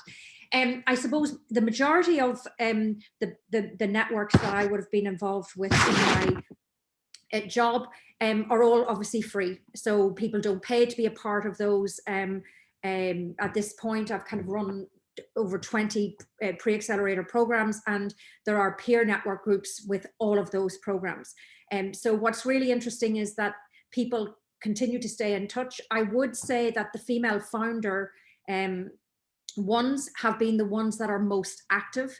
They tend to use them as a go-to for crowdsourcing solutions. So if they need an accountant, if they need a recommendation for something, or they need an introduction to a customer, or a potential investor, there's tremendous sharing of information, and those relationships have evolved over years. So you know, the longer they go on, the more years. Some of these networks now are over 5 years old. You know, they're all moving to different stages of their ventures, of their businesses, and they're expanding their networks. Some of them have continued with their startups, about over 60% of them, but those that haven't have gone into industry, and they build additional networks and value that they can bring back. So I suppose from the kind of the work that I do working with early stage ventures, all of that is complex. You know, there's no cost involved to that. And I suppose, again, technology has driven that. So WhatsApp has been instrumental in those networks. And so it's relatively easy and cost effective to manage. Okay, so technology really, apart from the point that you mentioned at the earlier part of your answer about establishing the global nature of connectivity, or about just transcending borders, it also can dramatically decrease the cost of managing a peer network as well, particularly from the point of view of WhatsApp. And I'm sure we'll probably hear about other tech tools as well. But in essence, Helen, just to reiterate the point that from a participant's point of view, it typically has been free to participate in the work, in a variety of the work that you've done. Absolutely.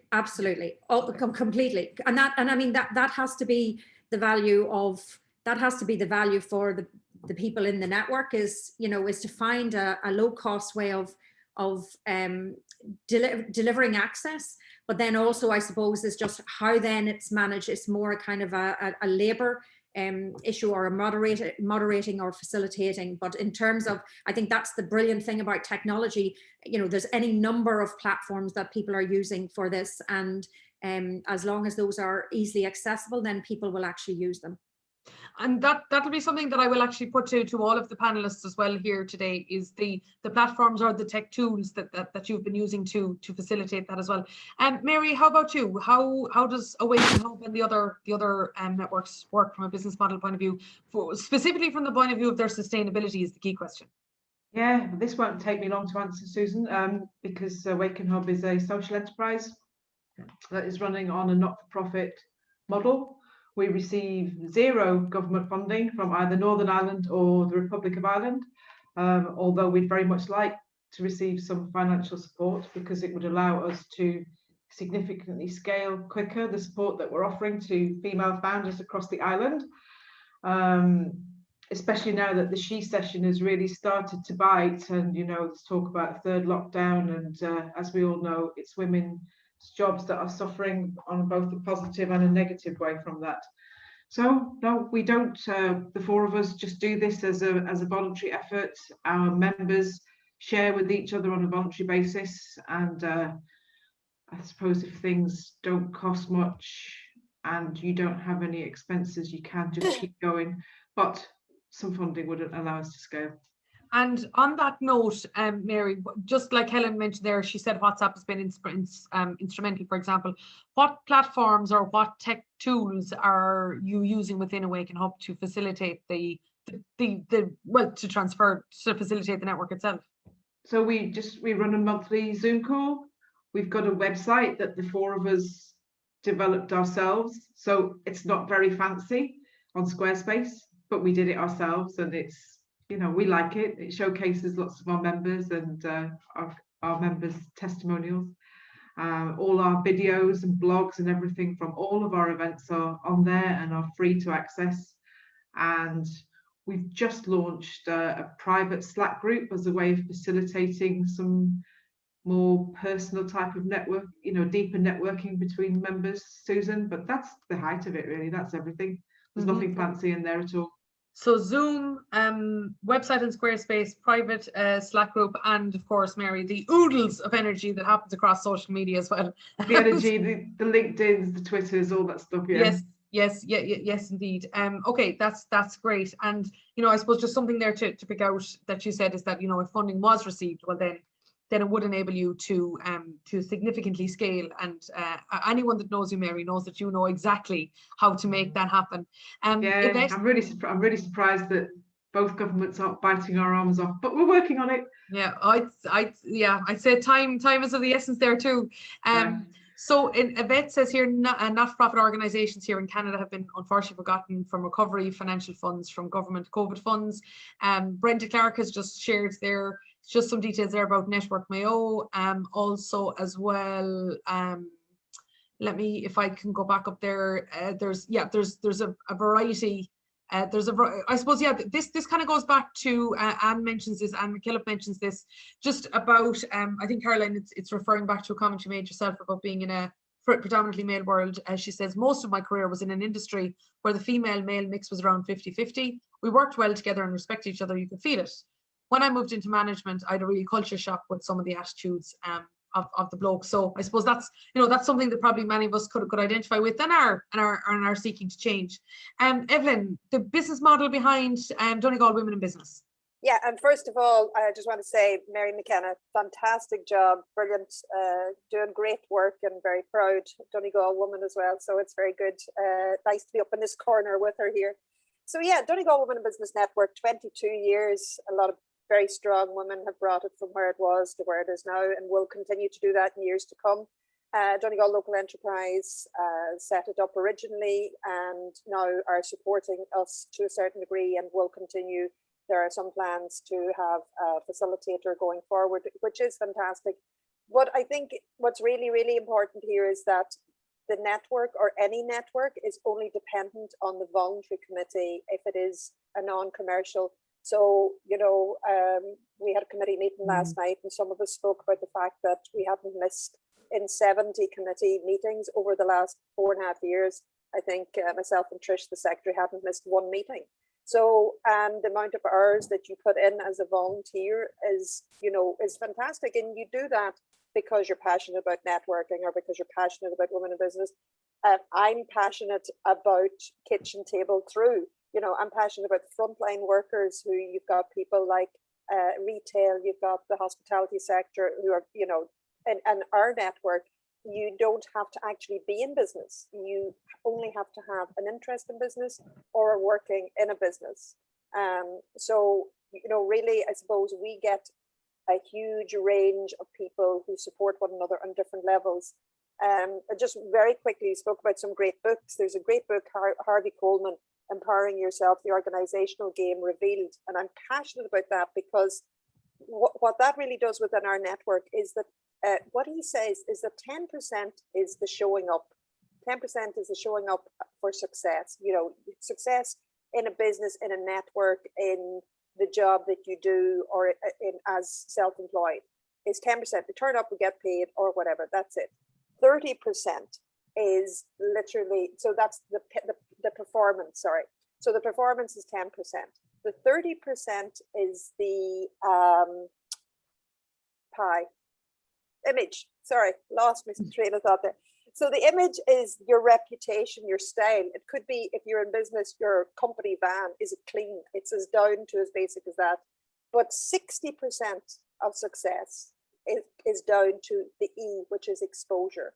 So that's basically what somebody's saying about you, you showing up to network, you engaging. I told that story really badly and I tell it a lot, but it's PIE, performance, image, and exposure. And anybody, I'm sorry, that is listening to me here is going to go, she had to get that in because it is amazing.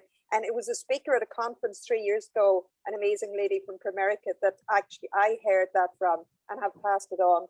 So, it's exposure, that get you ahead one way or another, whether you're a frontline retail or you're on a board or you're a new tech startup. So well, I think Pi gives us something to hold on to as well. When you say 10% is performance, 30% is reputation and style, and then 60% is exposure. I mean, it just Helena says, did someone say Pi? Pi is always good.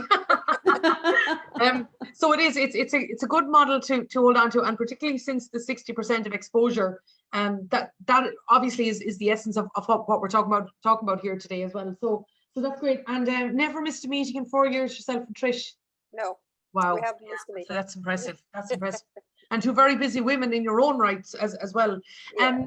Una, the business model behind Swibben or any of the other the networks you mentioned, the Alumni and so on? Well, the Sligo Women in Business Network was set up, I think it's about 14 years ago, actually, before I was involved by Sligo Local Enterprise Office. And it was a cross-border initiative. I think it was connected with the OMA Women's Network at the time. And that's how it started off. And then I came on board, as I said, 10 years ago. But it is, I do get paid for that role. But I would always say, and I suppose I would say this, wouldn't I, that I probably do more than I get for the money, if you like, but I certainly get more out of it. From that point of view. So I definitely earn a lot more than I would money-wise. The other networks I've been involved in, so for example, NUI Galway Alumni, that was a voluntary role. And then before the Women in Business in Sligo, there was a group here called BPW, which is Business and Professional Women's Group. It's an international women's networking group. And at that time, there was about 5 groups in Ireland. And again, that was totally voluntary. I don't know where BPW is now. I know there's a very active group in Galway, and there was one in Dublin, but I don't know if there's much else. For some reason, it seemed to struggle. I don't know why, because the people who were involved in it were really good. I must say, I really enjoyed my time in BPW. Network Ireland seems to have grown more than BPW, but that's a whole other day's conversation. But so it's been a mixture, I suppose, Susan, is what I'm saying. I'm not too sure if one is better than the other at all. I think it's really about anybody's dedication. You know, I suppose the beauty from being funded by the local enterprise office in Sligo is they pay for the hotel booking, they pay for hosting the website, that type of thing. So it just makes that kind of thing a little bit easier to manage rather than kind of relying on people's goodwill, which can be difficult because in some circumstances, it's the same people's goodwill you rely on all the time. So it's just nice to be able to kind of take away that any kind of barrier there might be. Also, we offer free membership. So it means that we take all comers. Anybody who's involved in business in any way is welcome to join the Women in Business in Sligo. And that could be somebody who's working in an organization. They don't have to be a business owner. They could be at any kind of management business level in an organization. If they're working in business at all, they're welcome to join. And actually, I'm going to definitely steal Donegal's idea about throwing this far and wide, inviting Sligo women all over the world to come to events. Because actually, we found that we've had, since COVID, one of the, if you like, the benefits has been is we are able to, you know, facilitate people from Dublin and Meath and Kilkenny have attended our events now that would never have come before. But I think it might be a nice way to get more Sligo people in internationally. So Evelyn, I'll give you kudos for that if we do it. No problem. Come to our next COF tomorrow, and from now on every Wednesday morning in lockdown. So everybody's welcome. Everybody. There, and Evelyn, could you share details as well on the chat, just in case anybody has come in later on to that. Sinead has just added in, Sinead Crowley's just added in some other tech tools that Awaken Hub use as well. So you can take a look there. But also, Una, can I go back to you on this? Because you mentioned, you know, the hotel in Sligo, you mentioned, you know, the payment of the role and also what's not and so on. Are there any specific tech tools that you and your networks have been using? By the way, including the food sector and so on too. Any tech tools that we might want to hear about? Sure. So before COVID, we've we've got obviously social media. So we would use Twitter. Well, when I was managing the Twitter account, we used it a lot because I love the Twitter. But we do use Twitter, and we've got a Facebook page and a Facebook group, and we kind of decided to differentiate between them in that the Facebook page is open for anybody to like, but the Facebook group, we kept it for people who've attended a meeting or an event, a Swibben event. We kind of felt it needed to be kind of a discussion forum that people again could talk confidently and confidentially. So to be a member of the group, it kind of is a bit of an incentive for people to come along to one of our events. Once you've been to one event, then you can join the group. And then we have a LinkedIn group we don't use quite as much. And we have a website. Now, one of the things we do have on the website, although the website, I'm just after checking it there, seems to be down this morning, so I'm going to have to shout at somebody. is that we have an online directory of all of our members. So all the members can upload their own details of their business and a little bit about themselves. So what we were finding was that members would kind of come to me and my colleague Fiona, who also co-facilitates, and sort of say, do you know anybody in the in the network that does this or does that? And I said, well, actually, yeah, but there's the directory there. So we kind of direct people to the directory rather than providing the answer, just to make sure people are using it and know that the resource is there. And that is something we want to push more, especially at the moment, because people aren't meeting up, they don't see each other to ask. So we find that the directory definitely has a lot more potential to grow, and that's been a good one. But then for the last year, of course, we've been using Zoom. And we switched very quickly. So we were due to have an event at the end of March last year in the Glass House. And we said, well, we'll go and we'll do it online. And we ended up, we had to push it back a week till we got ourselves organized. And we've been keeping up to date basically with our monthly events at the end of every month on Zoom. And I mean, it has its pros and cons. I mean, it means that people are doing it. We're keeping going, which is great. I suppose the negative side is that I feel in a way it's a bit worky because people aren't getting out of their work environment. They're not getting into the room to be together in each other's company. Like, you're still at your desk very often. And that's not good. But at the same time, it's better than nothing. And, we can facilitate people aren't having to travel. If there was, I suppose you could call it essential journey, but you don't have to worry about that because at least you can still access the events. So that has been brilliant.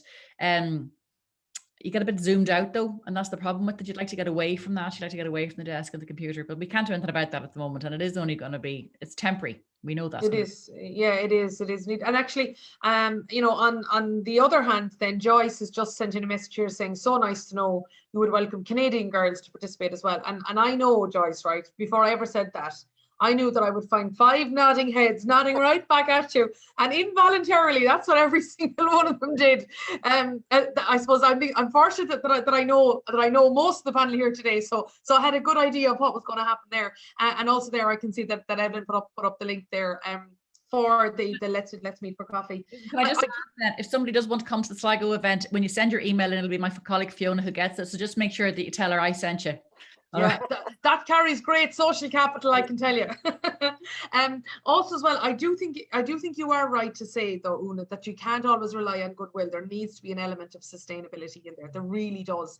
And also what I am going to do, Kathy, you asked an excellent question that I'm going to put to the entire panel, because we are, I know we're moving on towards the final part of today's session.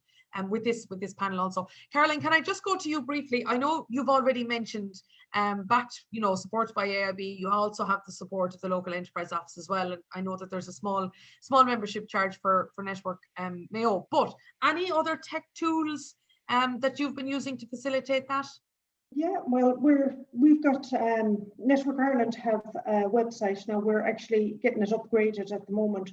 But all the different branches then have their own section on it, but each member can put up their profile as well, and there's a directory there.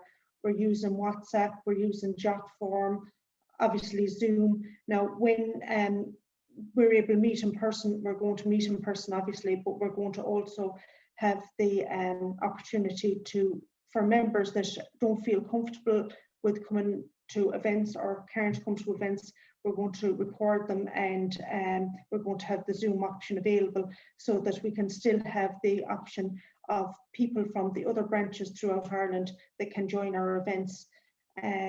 We're non-profit as well. We'd have all the social medias, Facebook, LinkedIn, Twitter. Last year when we run awards every year.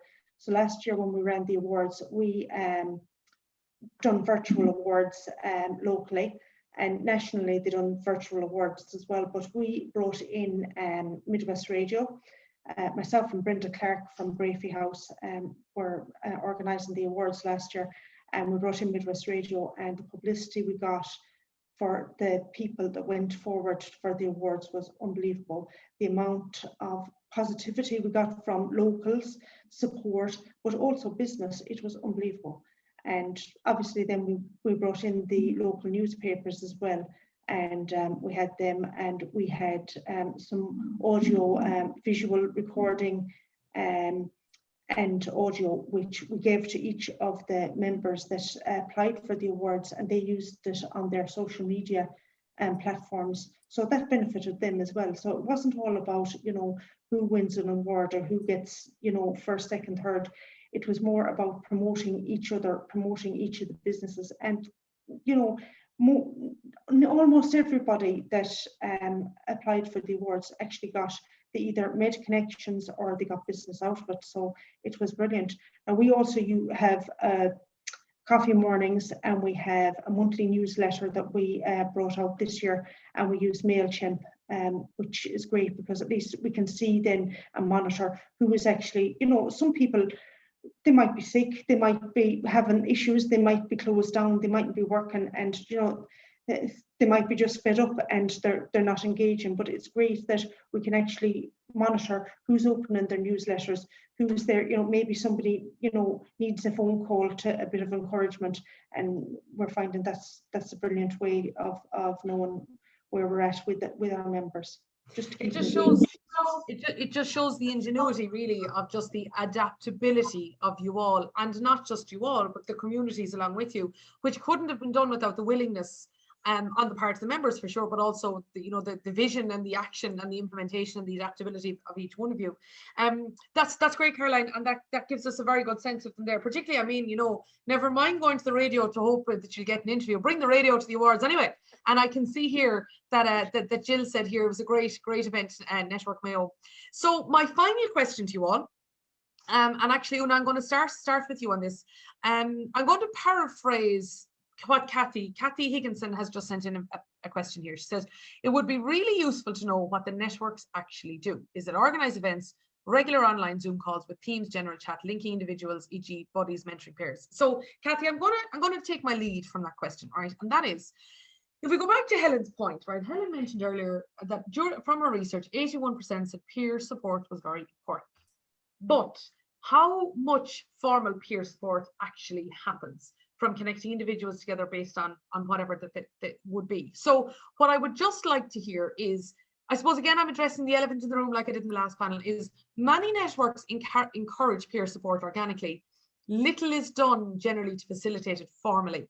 So could maybe we just hear about that? Maybe is it too hard? Is it too expensive? Is it that it's not really thought about? Is it there's a space for other things to happen? So maybe if we could just talk about the dedicated peer support side of things. Could maybe, Una, could you take us through your thoughts on that, and then I'll go around the room, and then I'll summarize and I'll bring the event to a close. Great, thanks very much, Susan. And I apologize in advance. I might have to drop out in 5 minutes. I have to cover for a colleague who's had a COVID-related bereavement, so I need to drop out and cover a meeting for her. But what we do is, very briefly, we have a monthly event, as I say, normally in person, but now online, and the last Tuesday of the month. And we would bring in speakers for different topics. And what we would do at the end of every year, actually send out a quick survey to all our members and say, look, what kind of events would you like to have? What kind of speakers do you want? We give some suggestions and leave it open, and then we would line people up. We never have any problem finding a range of topics people want to hear about, or a range of speakers. We have a long list now of potential speakers, which is great. And people are very good given their time. As part of that, though, as well as having a speaker, we'd also do facilitated networking at the beginning of the night. And I say facilitated because I think it's too easy to say, off you go and network now, and let people to their own devices. That's a total waste of time as far as I'm concerned. I think it needs to be facilitated, even as much as, you know, you take half the business cards from people in the room and put them in a hat, and somebody picks it out, and you give them 5 minutes each way, and then you move it, maybe do 2 or 3 rounds of that. Something very simple, but at least it's facilitated. The other thing we would do is kind of roundtable discussions, what I call agony ants.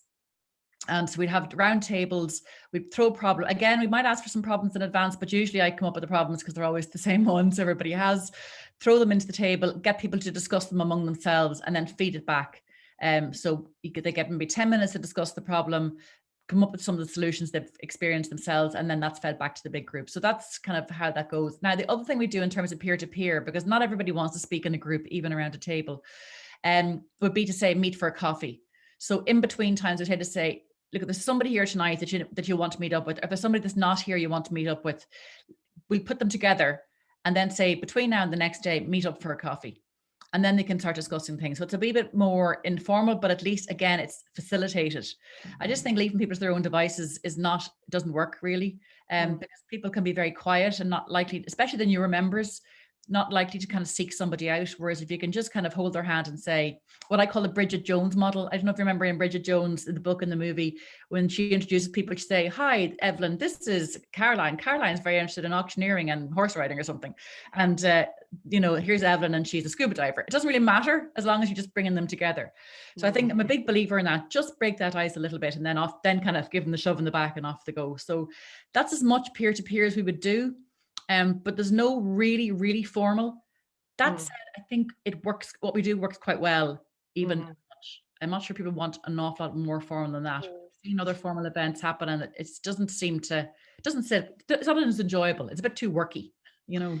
Well, thank you for that, Una. There's certainly there's a lot there that we can look at, and absolutely we're aware that you have that your friend is experiencing that. So of course we understand as you need to leave. I'm going to go to Evelyn, then Mary, then Caroline, and Helen. I'm going to finish with you on this because I see you busily taking notes there as well for a start about what's going on. So what I'd love to do is maybe finish with you on this topic, Helen, because of the the granular nature of which you've applied to this. So as I say, Evelyn, let's go with you next.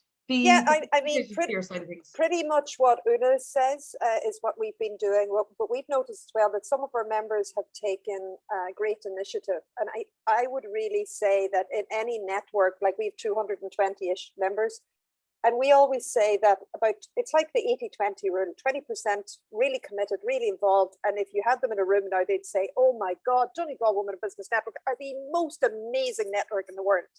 You might find the other 80% say, well, I don't get a chance to go to the meetings, or they might say, yeah, it's absolutely brilliant. But so I always say the important thing is that members really have to invest themselves if they're going to join a network. Because, I'm here today because Helena, Dean and I networked 2 years ago, and we cultivated that network. Maria Staunton was here. She came up to Donegal because of the Empower Programme at International Women's Day last year. You were at our event as a speaker. All of these connections have to be worked at.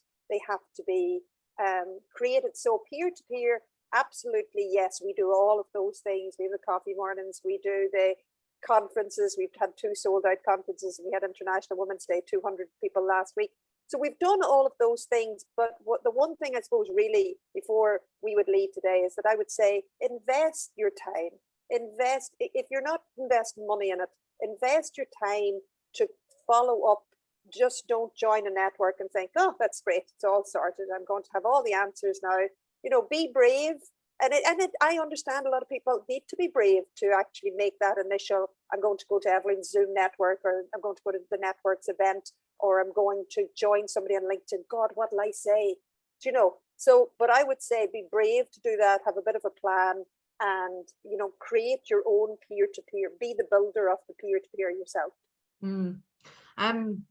Mary, be the builder of your own peer-to-peer yourself. Have you any thoughts on that, Mary Mckenna? I have a few thoughts on this. All right, Susan. I mean, I do think that what you say about people recognizing the value of peer-to-peer is absolutely the case. But you're right that a lot of people fail and a lot of networks fail to do this. And the reason I think that is because it is, in summary, it is really hard. So for the following reasons, you need a mindset in your community to help others in a selfless manner. You need facilitators, and this is really what we have as well at Awaken Hub. You need facilitators that have got their own large and varied network. So the 4 of us all have very different networks and different footprints there that we can bring to the table. You need, as you've mentioned, you need to automate as much as possible. You need the willingness of the facilitators to make the effort, and you need a sprinkling of excellent role models and superstars that are willing to share and give back. And you need, and Evelyn knows all about this, you need a spirit of camaraderie and encouragement and enjoyment and fun as part of your network too. So I think, for all those reasons, it does require a lot of work, and it's hard, and so you have to be all in when you decide that you're going to offer it. I do want to, just before we close, I wouldn't mind just shining a light on another elephant in the room. The lack of role models around angel investment in Ireland, actually, Susan.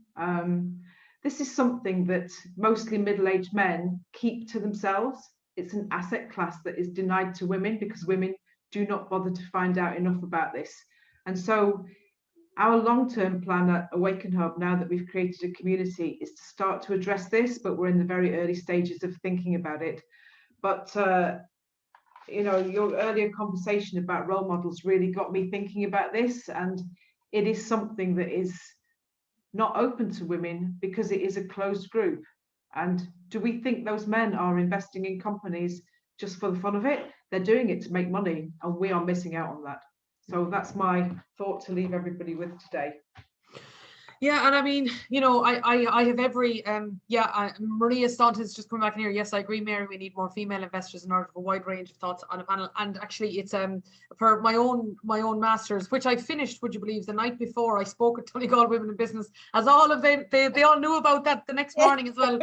I interviewed the woman behind Portfolio, so it's a female angel network in California, and basically echoed your point. If women aren't putting the money in, and typically women aren't generating it out. And I think, Mary, that's a conversation that will be had over a number of years as hopefully more and more start chipping away at that as well. Caroline, your thoughts on that real facilitation of the peer network, and then I'm going to go to Helen for the last word on this. Yeah, well, with Network Mayo and Network Ireland, we have got a mentorship program.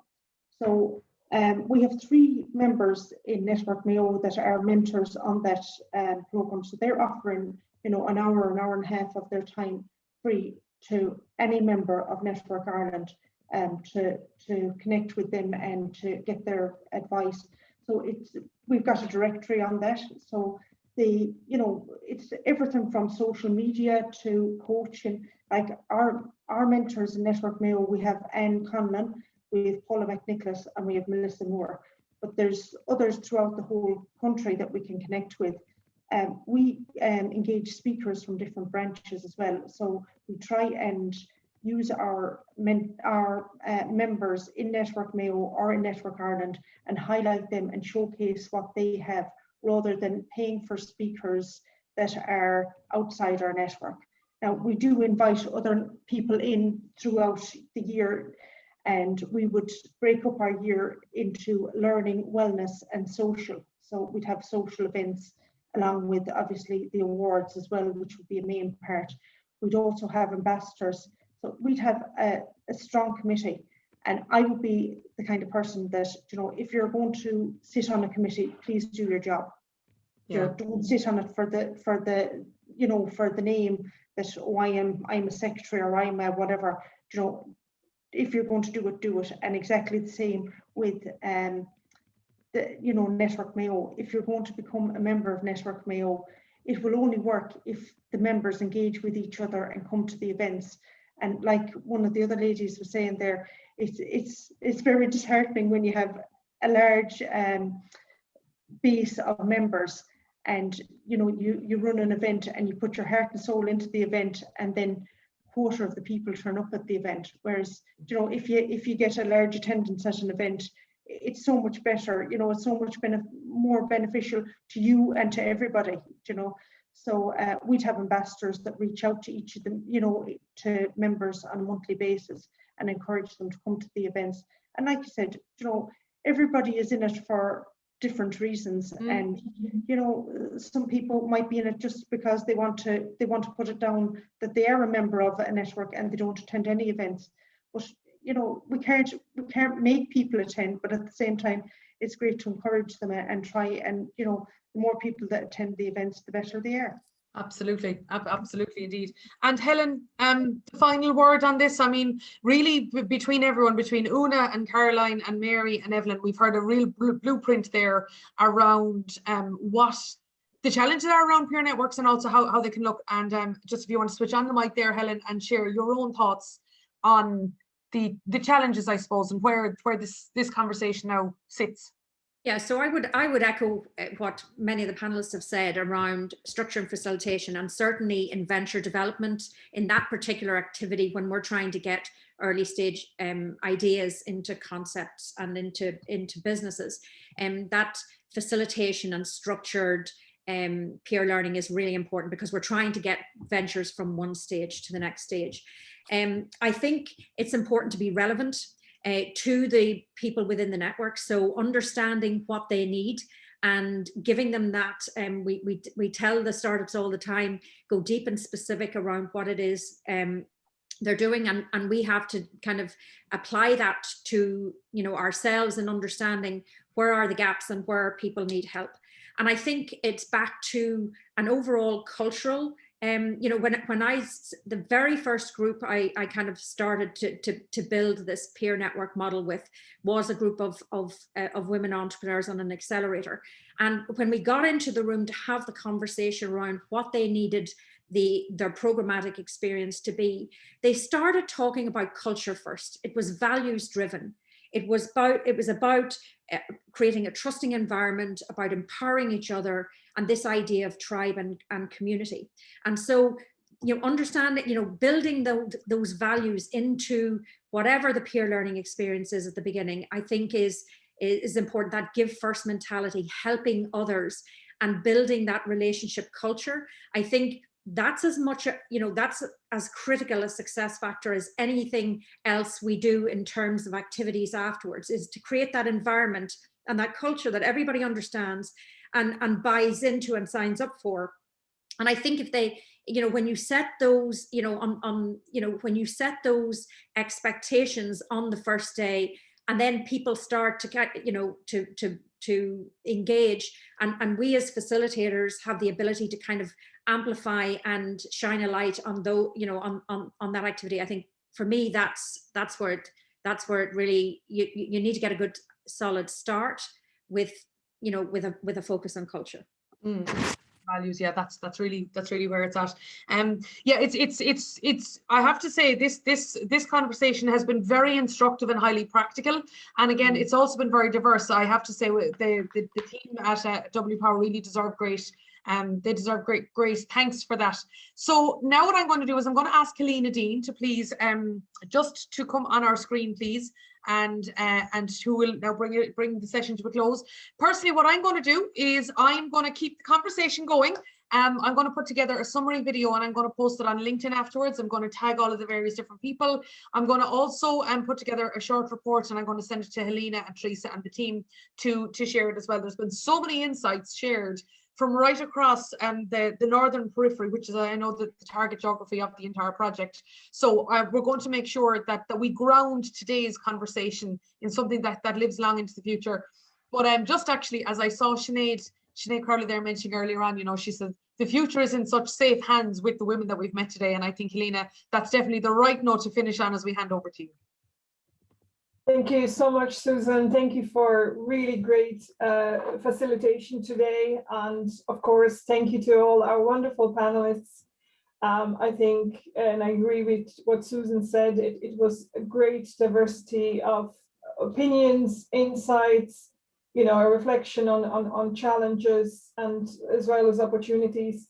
So really delighted to have had the opportunity to engage with you all. And I think we should also collectively continue the discussions between ourselves and collaborate as different networks and as different initiatives, because I think we all share very similar goals, very similar objectives. And it's you know, great to you know, put all these different thoughts and inspirations together, and we can all help each other, of course, along this journey as well.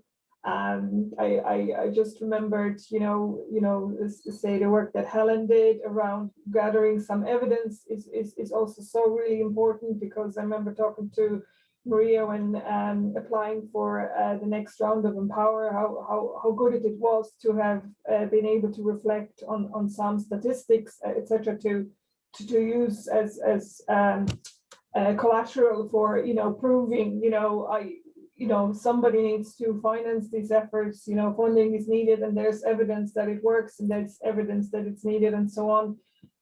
You know, we talked about needs for female investors, which is another underserved area, and it would be good again to pull all our efforts together, also behind that initiative to try and make it happen in Ireland, lean on the international experience that we have through projects such as W Power. So again, you know, I would like to thank everybody. I hope to continue conversation with everyone after it. And as I say, you know, I'm open to any and all approaches. Sometimes I'm not the right person to help, but we know people that can. So thank you very much. I remind everybody again to make the most of the event, to make the most of the platform, to connect and use the opportunity to talk to people from Iceland and Finland and Sweden and all Scotland and all the other wonderful places, Canada. And, you know, don't be the 80%, be the 20%. So thank you again, everyone else. I'm looking forward to the rest of conversations happening over today, tomorrow. Wonderful. Well, thank you very much indeed for that, Helena, and a huge thank you to each and every single one of our speakers and our attendees, and lots of the comments coming through in the chat and also on Twitter and so on. It's been my pleasure to be here with you today. Thank you all. Every best wish for the rest of the event, and goodbye. Thank you. Goodbye, everyone. Bye. Thank you. Thank you. Thank you.